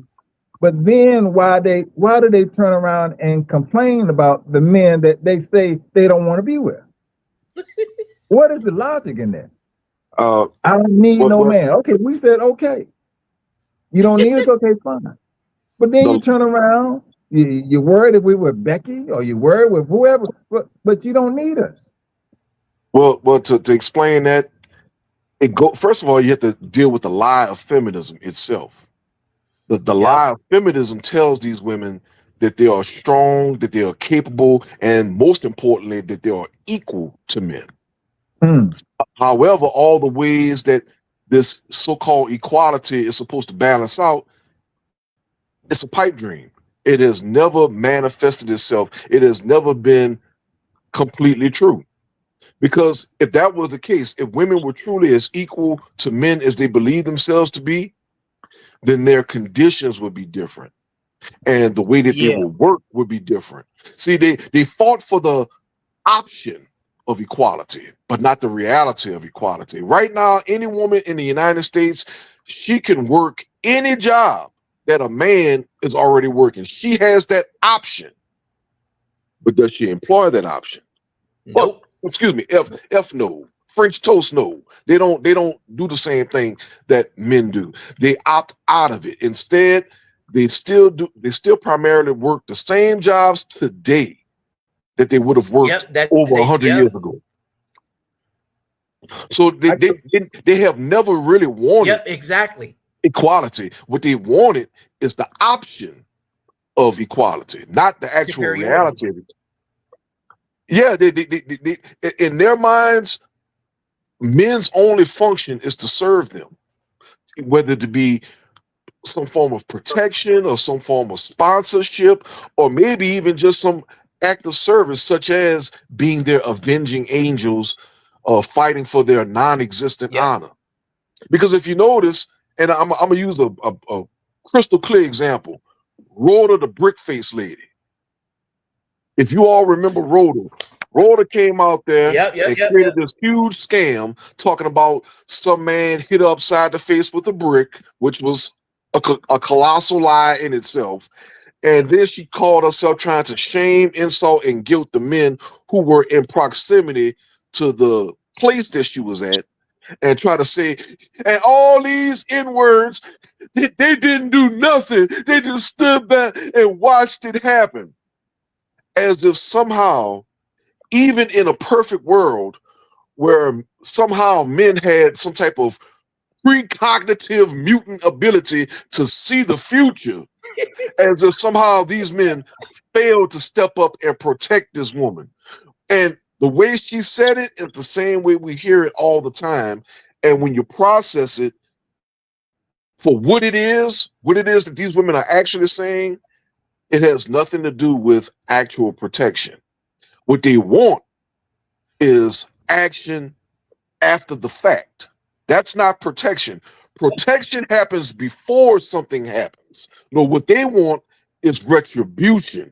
So what they want to see happen is, if a woman is assaulted by a man in any form or fashion, their expectation is not to prevent it from happening in the first place. What their expectation is for whatever man is in a proximity to then suddenly become activated and put on his Captain Save-'em cape and his whole uniform, and then come in and proceed to assault and batter that would-be offender.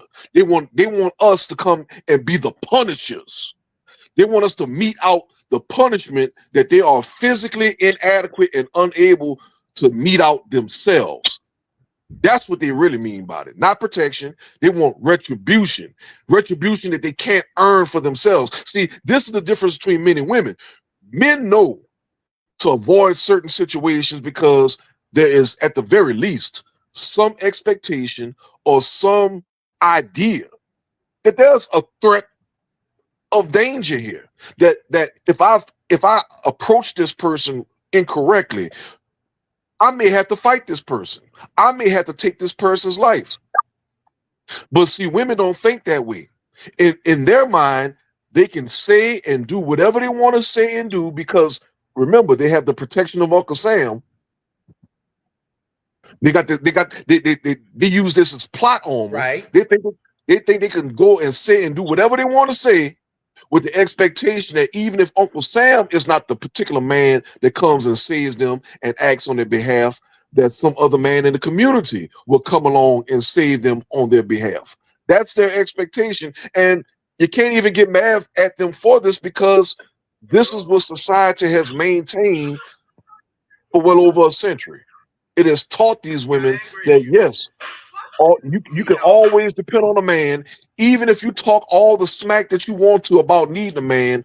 When push comes to shove, you find yourself in a inopportune situation where all you need to do then is fall back upon your femininity and ask for help, or try to shame and insult those men around you.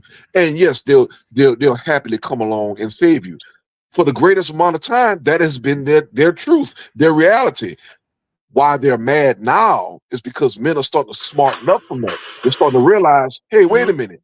If I activate myself on behalf of this weird woman who has clearly shown no situational awareness, I might not make it back home. I might, at the very least, I might lose my life, which is precious to me, but also I might lose my life, which is the source of sponsorship and protection and all the manly things for the people who are near and dear to me, who I am actually obligated to. You know, for example, my wife, my children, my mother, my father, my family in general, who might benefit from my assistance. Yeah, I'm going to be swept off the board just for some random broad. Oh, no, thank you. And that's what's ticking these women off, because men are starting to wisen up from this.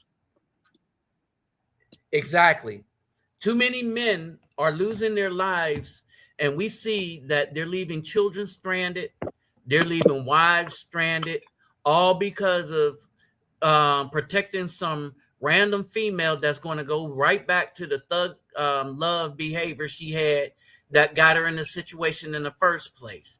And She had a it's a purpose for it. lose-lose. Mm-hmm. And it's a lose-lose because they told you, we love who we love. All right, then let him protect you too. But they always have this thing that, okay, we can manipulate men into doing whatever we need them to do at the time we need them to do it. And for some, for a long time, they've been suckers to that, right? But now brothers are seeing just the damage, seeing how many children have been left alone. And when I pointed out Malachi, the 4th chapter, I thought that was peculiar. It said that in these last days, the children are going to be, their fathers are going to be turned back to their children, not the mothers. The fathers are going to be turned back to their children, and the children are going to be turned back to their fathers. And I was like, you know what? That's kind of something strange here, because that's an indication that throughout time, it's the women women have always weaponized their child, especially their male sons, against good fathers. And so, and a judgment always came by way of that. And then you start to look at why we are so under attack, because men that stand up for something that's righteous, right? When we stand up wanting to do right, it's a threat to all wickedness. It is. And so and when our purpose for doing right is children, one of the things is that when my channel was first taken down way back when, I'm the only person that didn't get it back. But I looked at a couple of things, and brother Eli, you probably can attest to this, being around with all the channels that they took down. I have always been for the edification of children, especially young boys, and the edification of Black men. I've been the only person where the single purpose of why I am discussing these things, because of what I've been seeing happen to young Black men. It's why I took in children from CPS, right? And so, and when I say young Black men, I'm talking about the boys being ruined before they can become Black men and stuff. And I saw this, right? And so I always saw this as an attack on men eventually, because they're not strong enough to get us while we're adults, so they ruin us while we're yet young boys, where they have power and they have the like the first teachers, they have power and they have the means to start that process in that beginning, right? There you And go. so I started to see this, that people who stand up for the community but protect the children, even if it's their own children they protect, our community has a problem with that. When I was homeschooling them girls, remember that, brother Eli? When I was homeschooling them girls, it was our community that had a problem with that, even though I brought them up past their grade. It was always our community. Everything I tried to teach them them girls, our community. I was fought by my family, the women. The brother was like, "Oh man, yeah, that's cool." Remember, I was trying to give people books and the equipment, and I was thinking about, had I kept making that money from YouTube, that was brother Ellie. I know I offered computers to Black families so that they can homeschool children and stuff, and I would send books. I would send a lot of stuff to people that watch my channel, right? That was a threat, so that's why I didn't get my channel back. When all the other people said, go ahead. I was going to say that was one of the things that for me drew me closer to Nabi, because I went to South America and saw with my own two eyes that what he said he was doing, he was actually doing. And it's funny, I just talked to my wife about that today and said, not only that, the respect that he was shown, so I knew personally that it wasn't talk, it wasn't a scam, it wasn't a con to get people's money, because it's very difficult. How can you con people anyway when you say before you donate, make sure you take care of your own house? That was one of the things that Nabi said that got me. I said, I had never heard that in my life. And he said that I started paying attention to him. He kept doing what he was doing. I said, let me go see. I want to go see. And we were talking at the time. And I can just tell y'all, now y'all can call both of us lies if you want. To me, he is the real McCoy. I've seen it with my own two eyes. I've seen how other people who don't look like him, he went to a different place and how he was received. And truth be told, how they even received me because of the role that he had built. Gentlemen, Well, people gotta understand. Go ahead. You have to understand that the reason why people hate individuals like Brother Nabi here is because it's bigger than just the community. You are talking about a socio-economic structure that is just as lucrative as, say, the beauty industry, the oil industry, pretty much any other industrial industry that the world knows. Because at the heart and soul of it is consumerism. Women consume more products, goods, and services than men. So they primarily market to women. And that in itself was the whole purpose behind toxic feminist ideology. And then when it came to its splintered off version, Black feminist ideology, that opened a whole other can of worms. Because the same way they see Black women as a double minority, or at least that's how they list them, they realize that even amongst consumers, Black folks have a history of being greater consumers than pretty much any other ethnic group in the country. And if you can isolate Black women specifically, then you have the top consumer in the entire country. So over the last 60 plus years, yeah, even though there's been a push for toxic feminist ideology, there's always been a greater push for toxic Black feminist ideology. So that's why there's so many toxic things that are specifically marketed primarily at Black women and no other community. What other community have you seen that would even tolerate something like the so-called song of the summer, where they chant, "Where my scamming a ninjas at"? A song that talks about getting with scammers, hustlers, drug dealers, thieves, doing all this deceitful criminal behavior, spending the money that would be the proceeds from these criminal behaviors, and to do what? To look pretty. No other community will let that fly out other than the Black community. No other race of woman would embrace that amidst all these complaints of men being worse than a bear than our modern American Bdubs. True.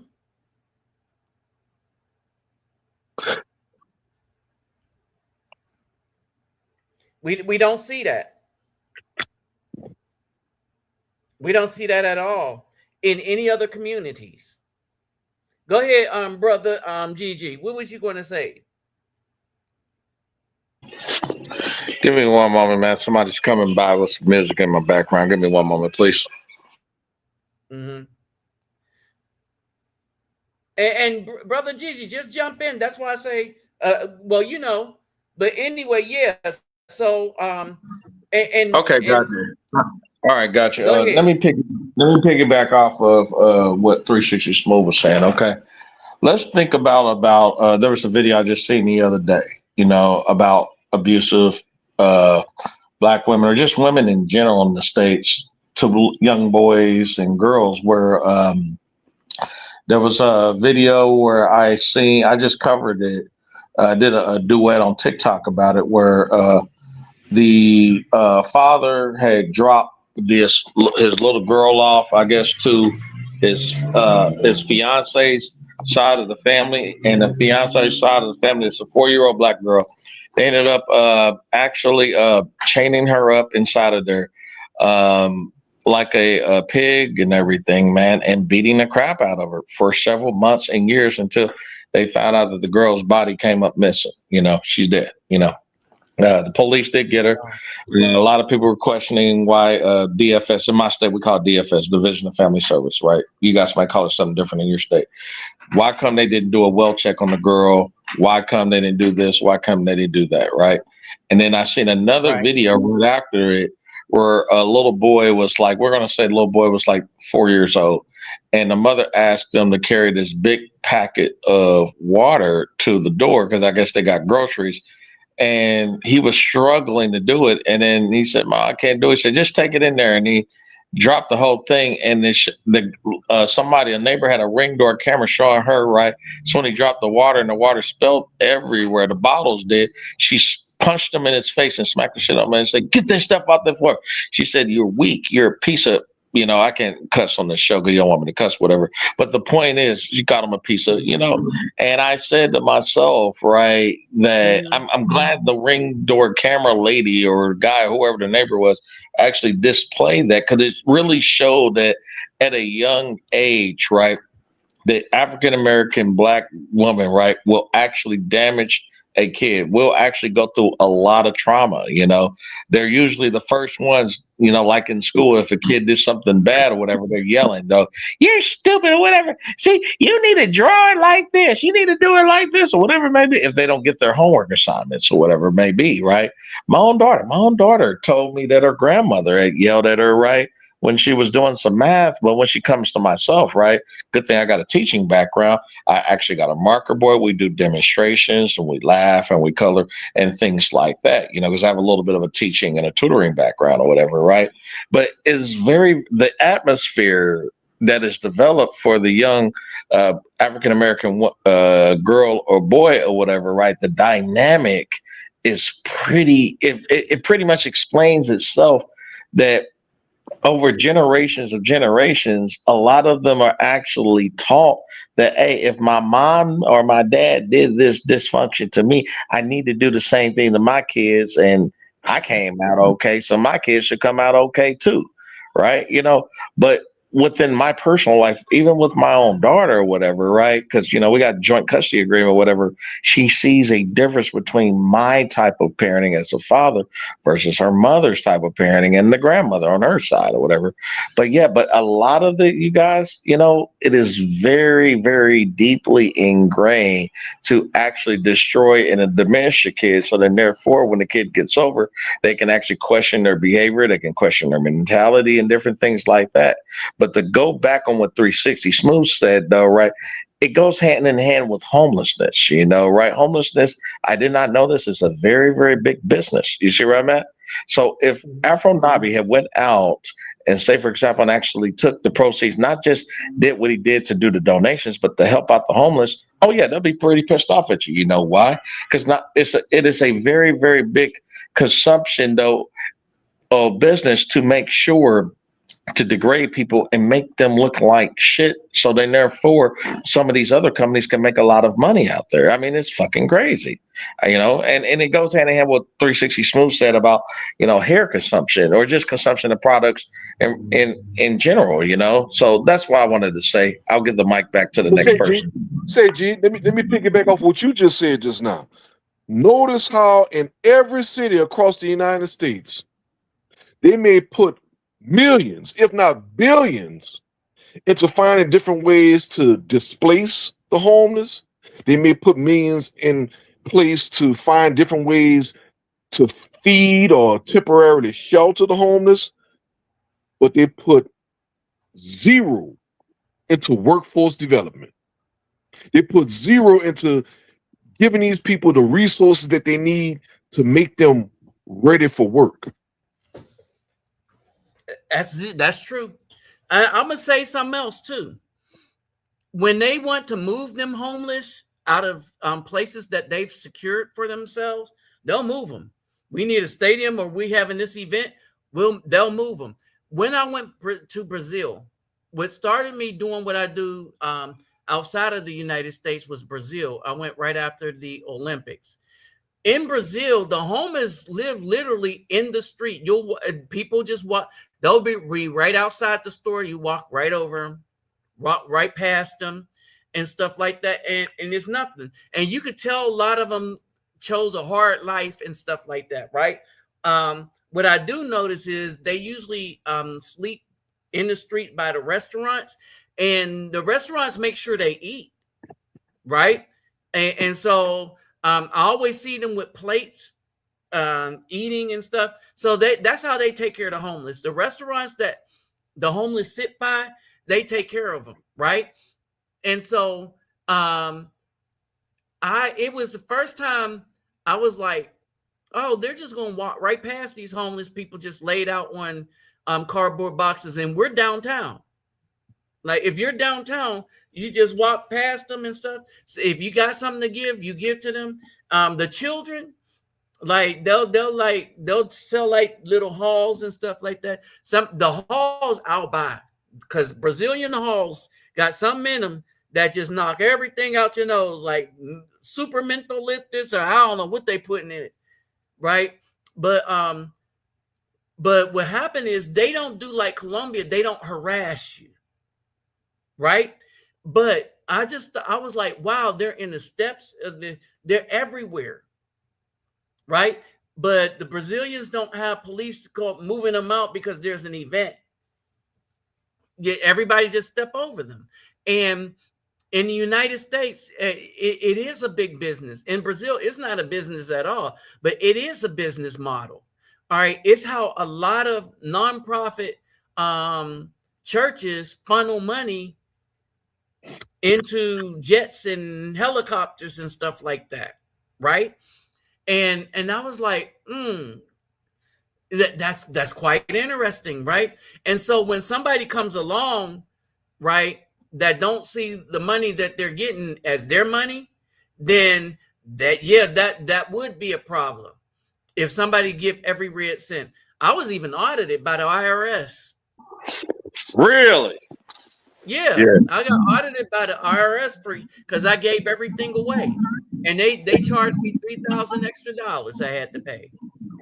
Yeah. Oh, really? See, Wow. yeah. See, here, all of that is still part of the school to prison industrial complex. Yeah, and so and what I was doing is I was helping out the middle school. So children would come in. I was working with not the CPS, but they had who's the people that give you the food stamps, but they're in the schools, not CPS, but the food. She's like a food stamp lady, but she wasn't a food stamp lady, but she kind of had like the same job. A child that needed stuff, they would go in there and they would send them. It's like the little social workers. Social worker, yeah. She was like a social worker for that, right? And so I was working. It was Kirby Middle School, and I was working hand in hand with them. And she would call me like when students need some shoes and stuff. I would go take them some Nikes because I would buy a lot of Nikes. I got a whole deck box full of Nikes right now that I used to get to schools and take into Brazil. But I was working in the United States first, right? And all the Caucasians with tears in their eyes would appreciate what I do, and the Bdubs would not appreciate a damn thing. Right? As a matter of fact, they would talk their children into trying to steal the stuff in my apartment, and they would break into my apartment until I start putting security cameras all over every place, and that stopped all that. Right? Why do you think? Why do you think on my videos I always talk about the country of Finland? Finland is about to be the first country next to Japan next year. You hear me? Next year to eradicate homelessness for good. For good, okay? Finland, right? Northeastern Europe, right? And so they constantly ask on the documentary. You can look it up on YouTube, right? Just like a few documentaries about this shit. And they're saying, okay, the United States, Germany, United Kingdom, and Canada, right, has way more resources, way more money than we do. Why the hell they can't figure it out? And usually the critics always say typically because they just don't want to, or it's a business, I mean, I hear like different stories on this or whatever it may have been, but the point is I'm just trying to say is that we're just in a society, in my opinion, They just don't give a fuck if it doesn't benefit them. Exactly. There it is. There it is, right there. You said it right there. They just don't give a F. Okay, yeah, Yep. and pardon There it pardon is. my language. Pardon my language again, buddy. No, hey, it's how you talk. You know, I just wanted you to be aware. I knew that you weren't going to be like 100%, but you did tone it down a lot, right? So you know, and nobody, you know, but you know, it wasn't 100%. I didn't expect it to be, you know, you know what I mean? So it is what it is, right? It's like talking to some of my army buddies, right? So it is what it is. I just wanted the tone to be a little less, you know what I mean? And it's been a minute since somebody heard a word anyway. But anyway, so yeah, so that's what it is, man. They don't care. No part of our government care because they assumed that so this is the United States. They assumed that most of the homeless was going to be black, right? Now, here's the other thing that they tried to destroy. Black people that grew up poor didn't know they were poor, right? And because we grew up active and we knew how to do stuff and things like that.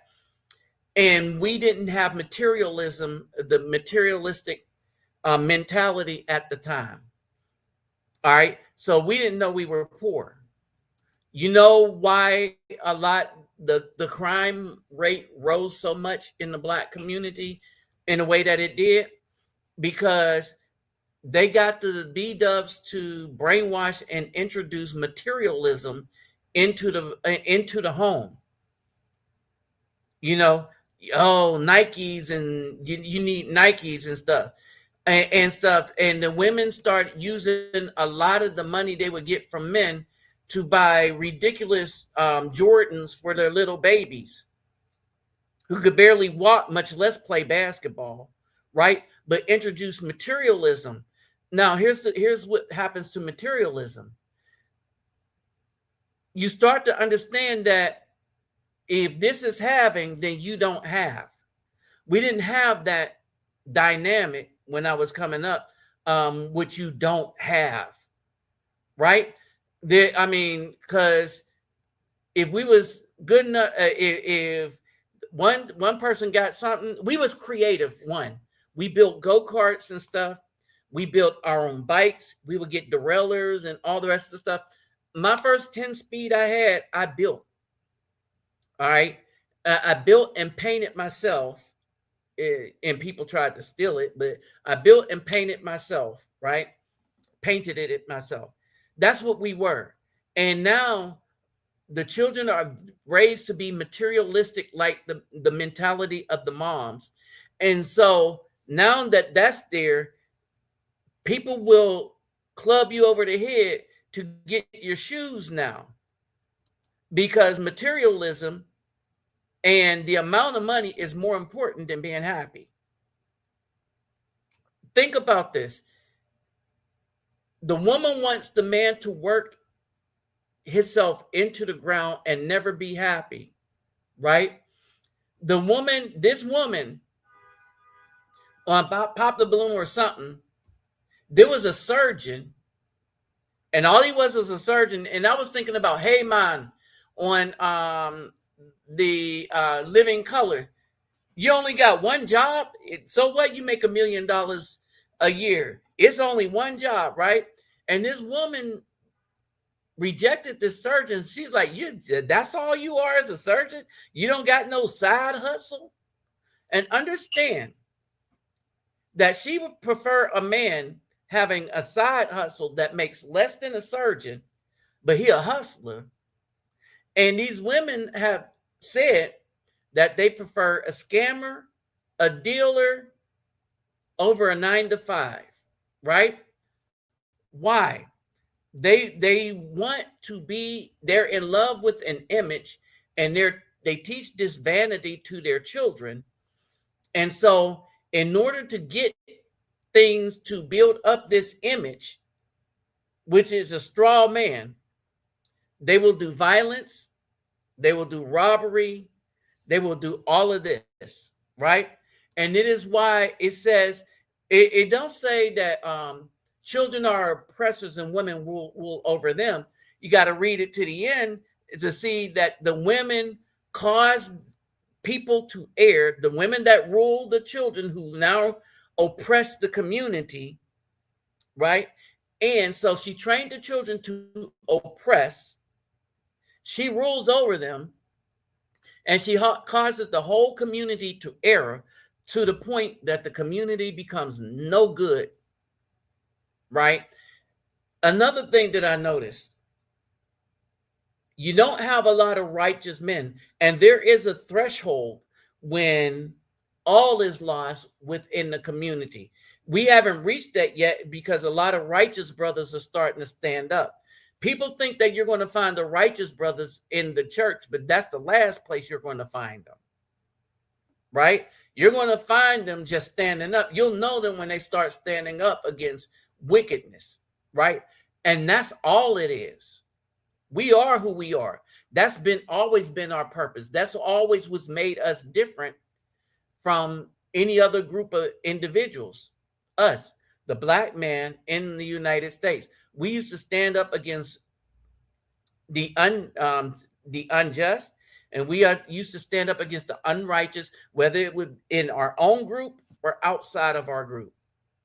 And now we are so lost that we got brain whipped and suckered into standing up only for political parties, which has absolutely nothing to do with family or anything else like that.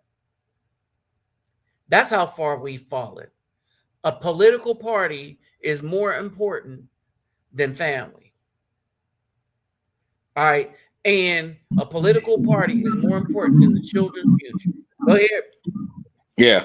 Well, the thing is, like I said, I was watching, and I did this on my live. I was talking about it on TikTok that there was a video, well, of this guy who was making various videos, right, where he would go overseas and stay here, and he would collect data of how many people from the United States left from the United States and went overseas. And it was like some crazy number of like 80 million people had left like since COVID-19, right? I think it was like 80 million, it was some crazy number. And then like last year it was like 180,000 or whatever. And usually it boiled down to what part of what you just said. Number one was like crime. Number two was politics. It was just way too damn political. And then number three was just the price of damn living. Like shit is fucking expensive, you know? Mm-hmm. And the guy on there was a guy on there who went to Italy with him and his family, right? And they were showing, you know, them happy. And he was like, it's just very nice for my kids to actually go to the school without going through security or having to go through a metal detector, you know? It's nice for me and my wife to actually be able to go to a public or government place in Italy and not have to go through like security or anything like that. You know, I mean, it's a different lifestyle, different ball game. And he said, you know, he's a chiropractor coming from the States. He said, even if I'm unemployed, they got sources out here that will help me and my wife and pay for the essentials, you know, just to get us over the hill. You know, in the United States, right.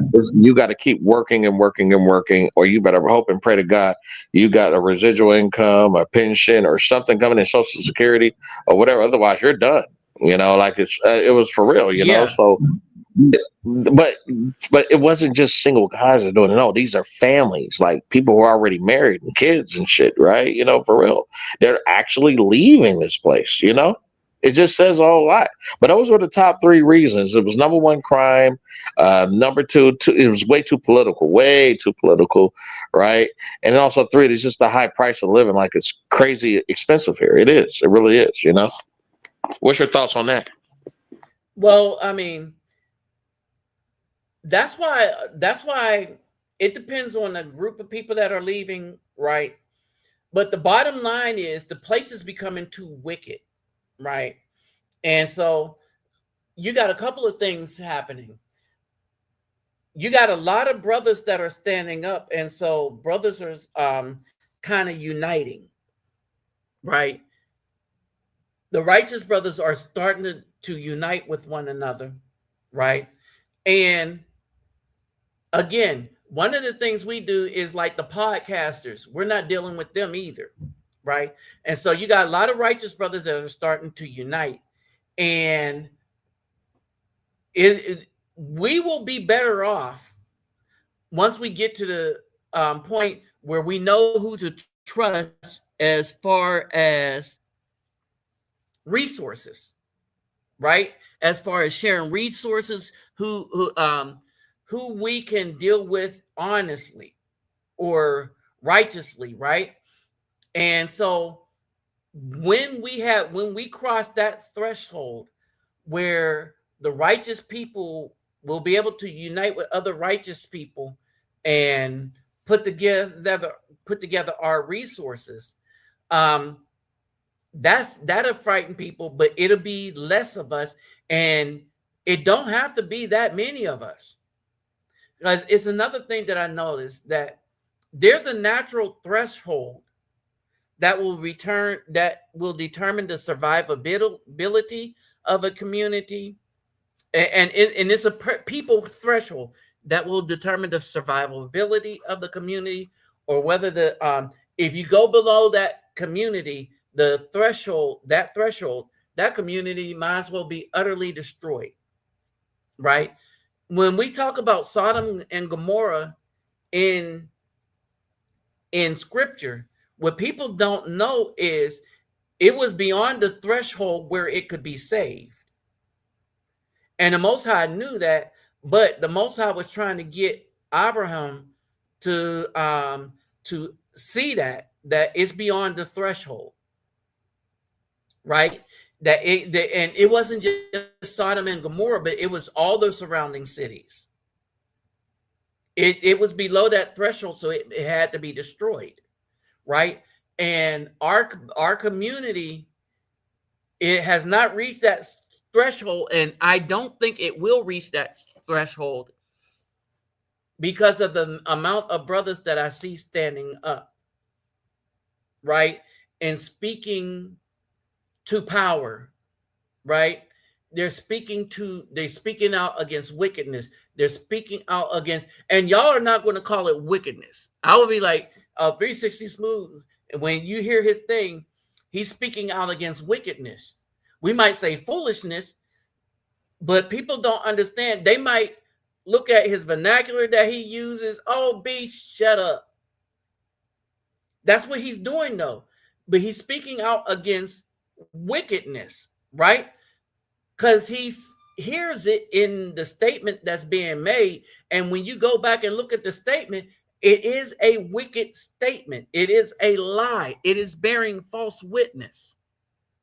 And so basically, you got brothers like him. You have brothers like myself and Tommy Sotomayor way back in 2009. And so you've always had this, but now you have a lot of brothers that's standing up against all of it. They're standing against the podcasters, the simps, the manginas, the Bdubs, the system, the Caucasian system, those who lie in the system, those who lie on people within the system and stuff. So you got a lot of people, a lot of brothers that's starting to stand up, and this is a good thing, right? And so as this happens, you may see conclaves of righteousness start to develop, and they won't be of the religious variety, right? And they won't be men needing to be led by anybody, but they will be men that lead their own house. I want to say that again. They won't be men being led by anybody, but they will be men that know how to lead their house. That's the ruler over their house. And this is how it's going to be, right? And I can kind of see that. But as we start uniting as those men, we will be watching the community be destroyed. And we're kind of seeing that now. We see that the people are destroying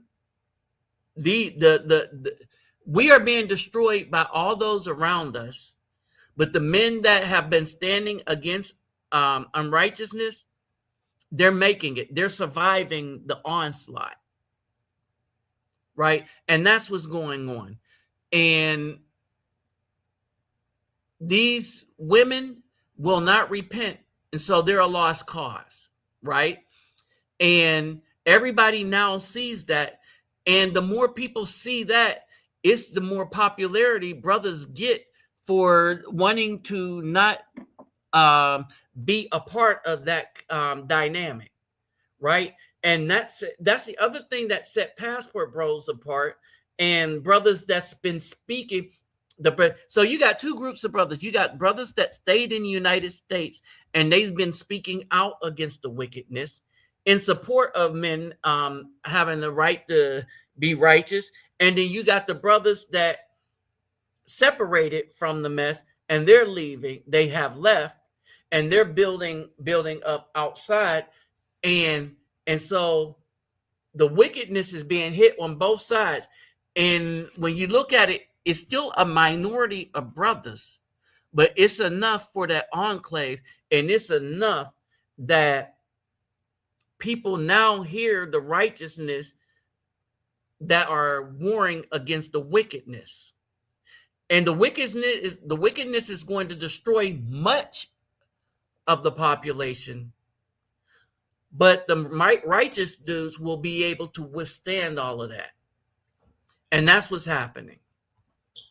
That's what's going on. All right, y'all, it's real late here. It's probably real late there. So I'm gonna shut this down. I might do another one tomorrow, depending on how packed I get. I'm about to head back to the US, and so I'm packing up, and I got some things that I need to bring back here. So I'm packing up, probably only to stay in the US for a little bit, only to come back here. So I'm gonna get me some rest. And I would like to thank everybody who stopped by. Again, if you haven't subscribed to my YouTube channel, please do so. I'm pretty much only going to be doing my live streams here on YouTube because I miss the ability to share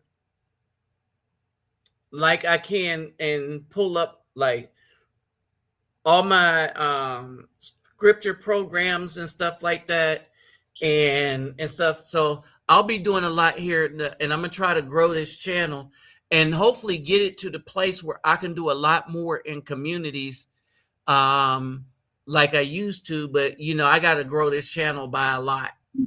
That's good. That's good, man. So this will be called the Reluctant Nabi 2.0. Resurrected, huh? Resurrected.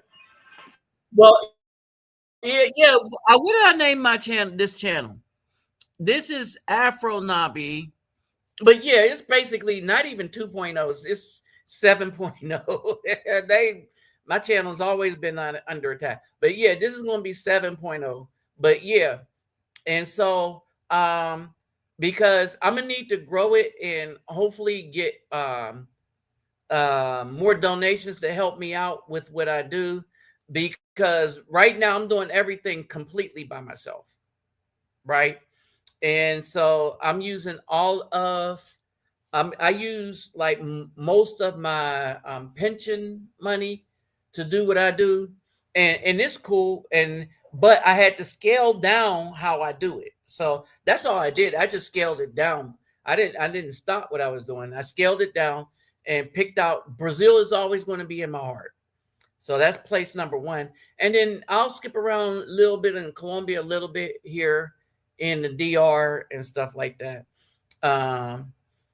And in the US, I still do stuff for children, but it's more random than what I used to do with the school. It's more random. And so it'll be like people that I see working in the hotels, like the camareras, housekeeping, like the brothers and the women doing the housekeeping. I might have soccer balls and let them choose to take home for their children and stuff like that. So I still do that in that thing. I just don't do the big thing with the schools and stuff anymore. Well, I really can't afford to right now at the moment. But we'll see how this grows um, and then see what's next after that. But in any case, with that said, I am going to shut this down, and I will holler at y'all at the next one. I might do one tomorrow or Monday. All right. You got it. All right. Take it easy, man. And thank you for bringing us to the show. We really appreciate it. And make sure you guys click the like button on you guys' way out too, man, and reshare his live stream, man, so we can help him get these subs up, man, and get some exposure out there, man, so you can get that monetization money, man, and donations out there. So, but thank you, Afro. I don't know if I will monetize. You said what? So I don't know if I will monetize this channel because when they took down the last channel, all the rest of the stuff was basically solely on donations, right? And so there's a lot of brothers, and I might need to send the email, but there was a lot of brothers here that used to, we all used to donate, put it all in a pot, and then I would just take it, buy a bunch of shoes, buy balls or books or whatever, and stuff like that. So hopefully those same brothers still exist, and I might have to go back to the old school way and let people know I'm back on you got YouTube. it. Well, also remember the quality of my internet. Well, also remember too, times have changed too, man. So who knows, man? Who knows? You might be more successful this time than last time, or you might have to just continue to stay low key. Who knows? Yeah, and so basically, times have changed, but I think a lot of the brothers follow me over to TikTok, but TikTok they throttle my stuff over there. So man, I really look, don't care about that. Yeah, they're doing it to all the black men. Yeah, really man, I'm so shadow banned on TikTok. It's crazy, man. It got to the point now I'm getting anywhere between 30 views, if I'm lucky, 300. Yeah, man. 30 to 300 views. Yeah, man.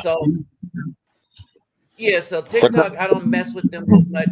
And I never got a single donation on TikTok for what I do, and I didn't expect to. So it's different. Here is brothers we're talking, and then a lot of brothers here, when they came to Brazil and stuff like that, I hooked up with a lot of brothers because I would meet you at the airport, right? So I met a lot of brothers from here. Yeah, I heard. Off of YouTube. Yeah. Oh yeah, I'll meet you at the airport and stuff because I want you to know some of the ropes, and I don't want you to come out of pocket until you're aware of what's going on in these places and stuff.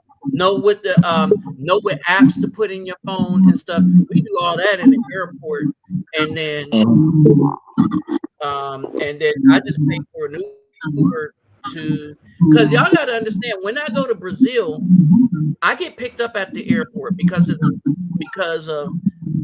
the legacy I have there. I get picked up at the airport and I get dropped off at the airport when I'm leaving, right? And so I never have to worry about a ride. I will never be stuck there. And so I try to share some of that and pick people up at the airport because somebody picked me up at the airport. It kind of works kind of like that. You know what I mean? And so, yeah, that's good. That's good. Even if they got their own accommodations, you still have that extra leeway just in case they need that extra help. That's good. Right. No, well, I picked them up at the airport. Like, because one, there is usually somebody that's donated and they listen close enough, so they want to come there to help me do what I do, at least for a day or whatever. They want to see the favela, they want to see the NGO and stuff. And some of them, they're not checking on me anymore. They just want to come and see because they want to be a part of what. And it's kind of fun to take them there. It's kind of fun when they see the children, like, hey, it's another American, right? And that's so, good. And so But I picked them up at the airport because even if you got accommodations, you got to get to them. So they usually have their own accommodations, but you need to navigate your way out of the airport and to Uber and all the rest of that stuff, right? And when you don't know the language, right? When you don't know the language, then that's it. Then that's going to be a problem.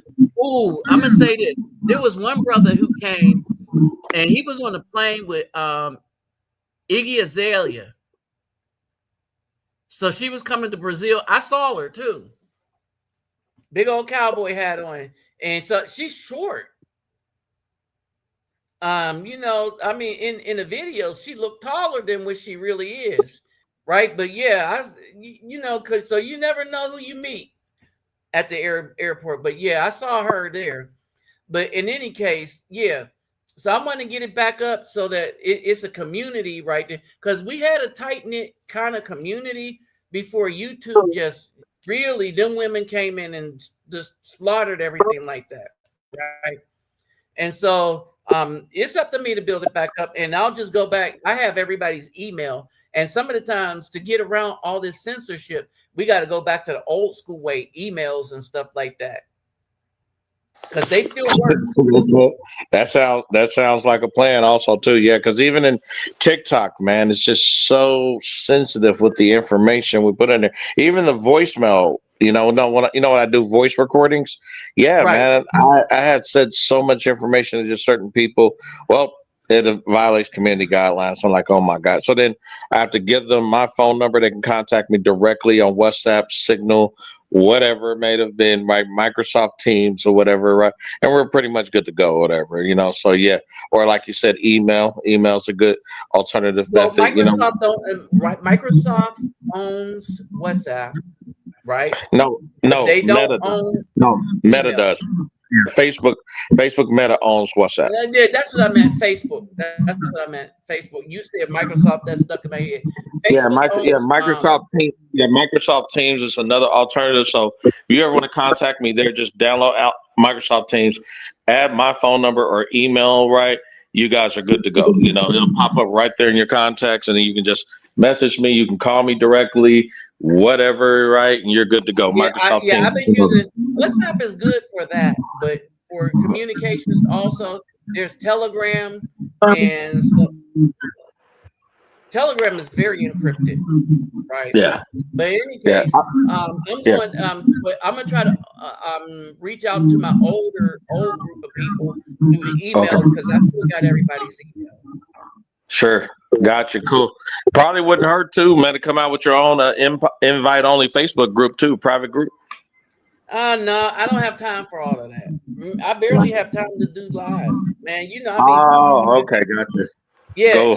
I'm trying to put it in with the time that, because like, especially when I go to Brazil, I'll be spending a lot of time with the children, with the youth, and stuff, and the time zones, and I got to deal with that too. And gotcha. So like if I was at home raising the girls again, I could do that. But over here, while I'm traveling, it's best for me to just keep it simple and let things take a good slow cook, you know. But thank everybody for stopping by. And cool. Thank you, Afro Nabi. Good to meet your guest. Good to see you again, 360 Smooth, man. You always preach the gospel to us, man.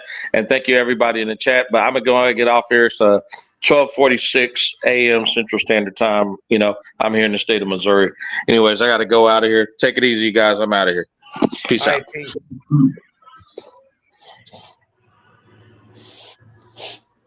What were you saying, Brother Eli? Oh, I was just saying peace out to Mr. GG and Mr. Smooth as well. I was like, bro, I enjoyed this. Good to hear a couple of new voices. There are some things that are unfolding here in the Philippines. Nabi, if you got 15 minutes after you finish this, I want to talk to you about some stuff, get your input on that. Okay, bet. And like the other said, I'm getting ready to get off here, but I still got it on my TV, so I'll know when you're in. Good to see all of you. I'll call you on WhatsApp. Huh? I will call you on WhatsApp as soon as I get done with this. Okay. Well, I'll be waiting for your call. Everyone, peace out. Be safe. All right, 360, you got any last words?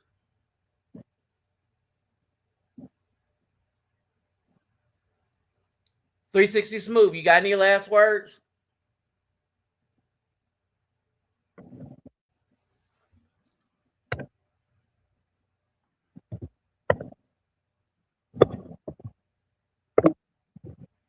You know I'm gonna do it.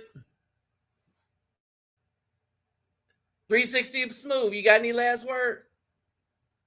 Well, if he doesn't, I'll see y'all later on the next one.